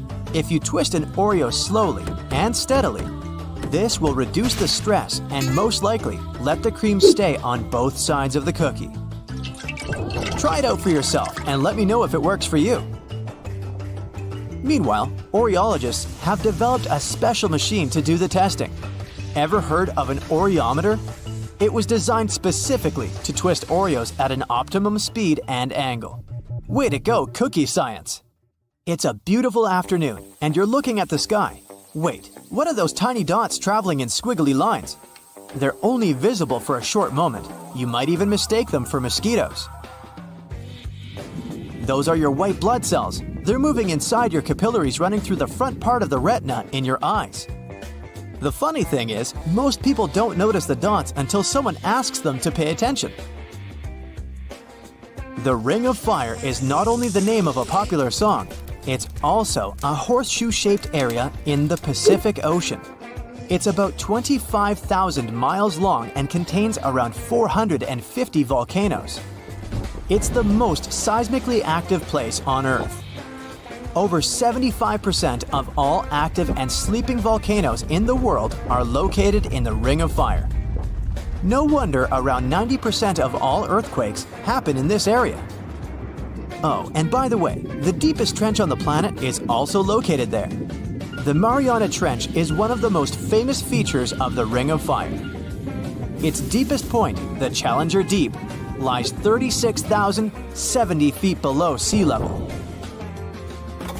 Funny fact, before color television appeared in the 1950s, 75% of people claimed they saw black and white dreams. But these days, the same study has found out that only 12% of people still dream in black and white. Scientists think they've found an explanation for this. It turns out that those who grew up watching black and white television more often have monochrome dreams. Why so serious? In the 1800s, having a photograph of yourself was a big luxury. Smiling in pictures was considered childish and even impolite. That and, well, a lack of proper dental hygiene. Photographers told these people posing for their pictures to say prunes instead of cheese. This word kept people's mouths shut. That's why all our ancestors look as if they've eaten something sour before posing for a photo. When going somewhere by city bus, you don't have to wear a seatbelt. You might have thought that this goes against every traffic rule you can imagine, but that's not exactly the case. There are several reasons why buses have no seatbelts. In case of an emergency, passengers need to be able to get off as fast as possible. If they have their seatbelts on, they'll waste precious time unbuckling them. Secondly, a bus is a heavy vehicle. In case of a crash, it stops more slowly than a car. So, even though the passengers will feel the impact, they won't get seriously hurt. That's also the reason why people are allowed to remain standing on a moving bus.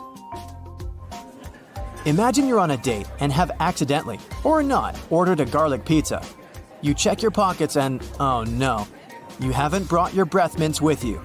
No worries, this little trick can help you get out of trouble. All you need to do is order a cucumber salad or anything with celery. These fibrous vegetables can wash away odor-causing bacteria and help you get rid of bad breath. Try holding a slice of cucumber between your tongue and the roof of your mouth. It'll be the same or even better than a breath mint. Here's a riddle for you. A pointy mustache, melting clocks, and the Chupa Chups logo. What do these things have in common? It turns out Salvador Dali was the very person who designed the logo of Chupa Chups. The surrealist artist also suggested that the logo should be placed on top of the lollipop so people could see it at all times. Lady Liberty, when it first arrived in New York, wasn't green. It was the same color as a penny, copper that is. It turned green over time due to the process known as oxidation. But it still looks amazing, right? The difference between the American and European chocolate does exist. But why don't they taste the same, you might ask? The answer is simple: different regulations. European chocolate has to contain at least 14% of dry milk solids, while the minimum amount in the US is 12%. This means European chocolate is kinda creamier. It's also more chocolatey since it contains more cocoa. Experts had been experimenting with the potato chip shape until they finally got the ideal formula. That curvy shape we associate with chips has a scientific name. This shape helps prevent big problems. If chips were shaped in a different way, they would immediately break into pieces once put into a bag. But the curvy shape helps them remain in one piece. You might have noticed a similar approach in architecture when domes and arches strengthen the structure of a building. That's it for today. So hey, if you pacified your curiosity, then give the video a like and share it with your friends. Or if you want more, just click on these videos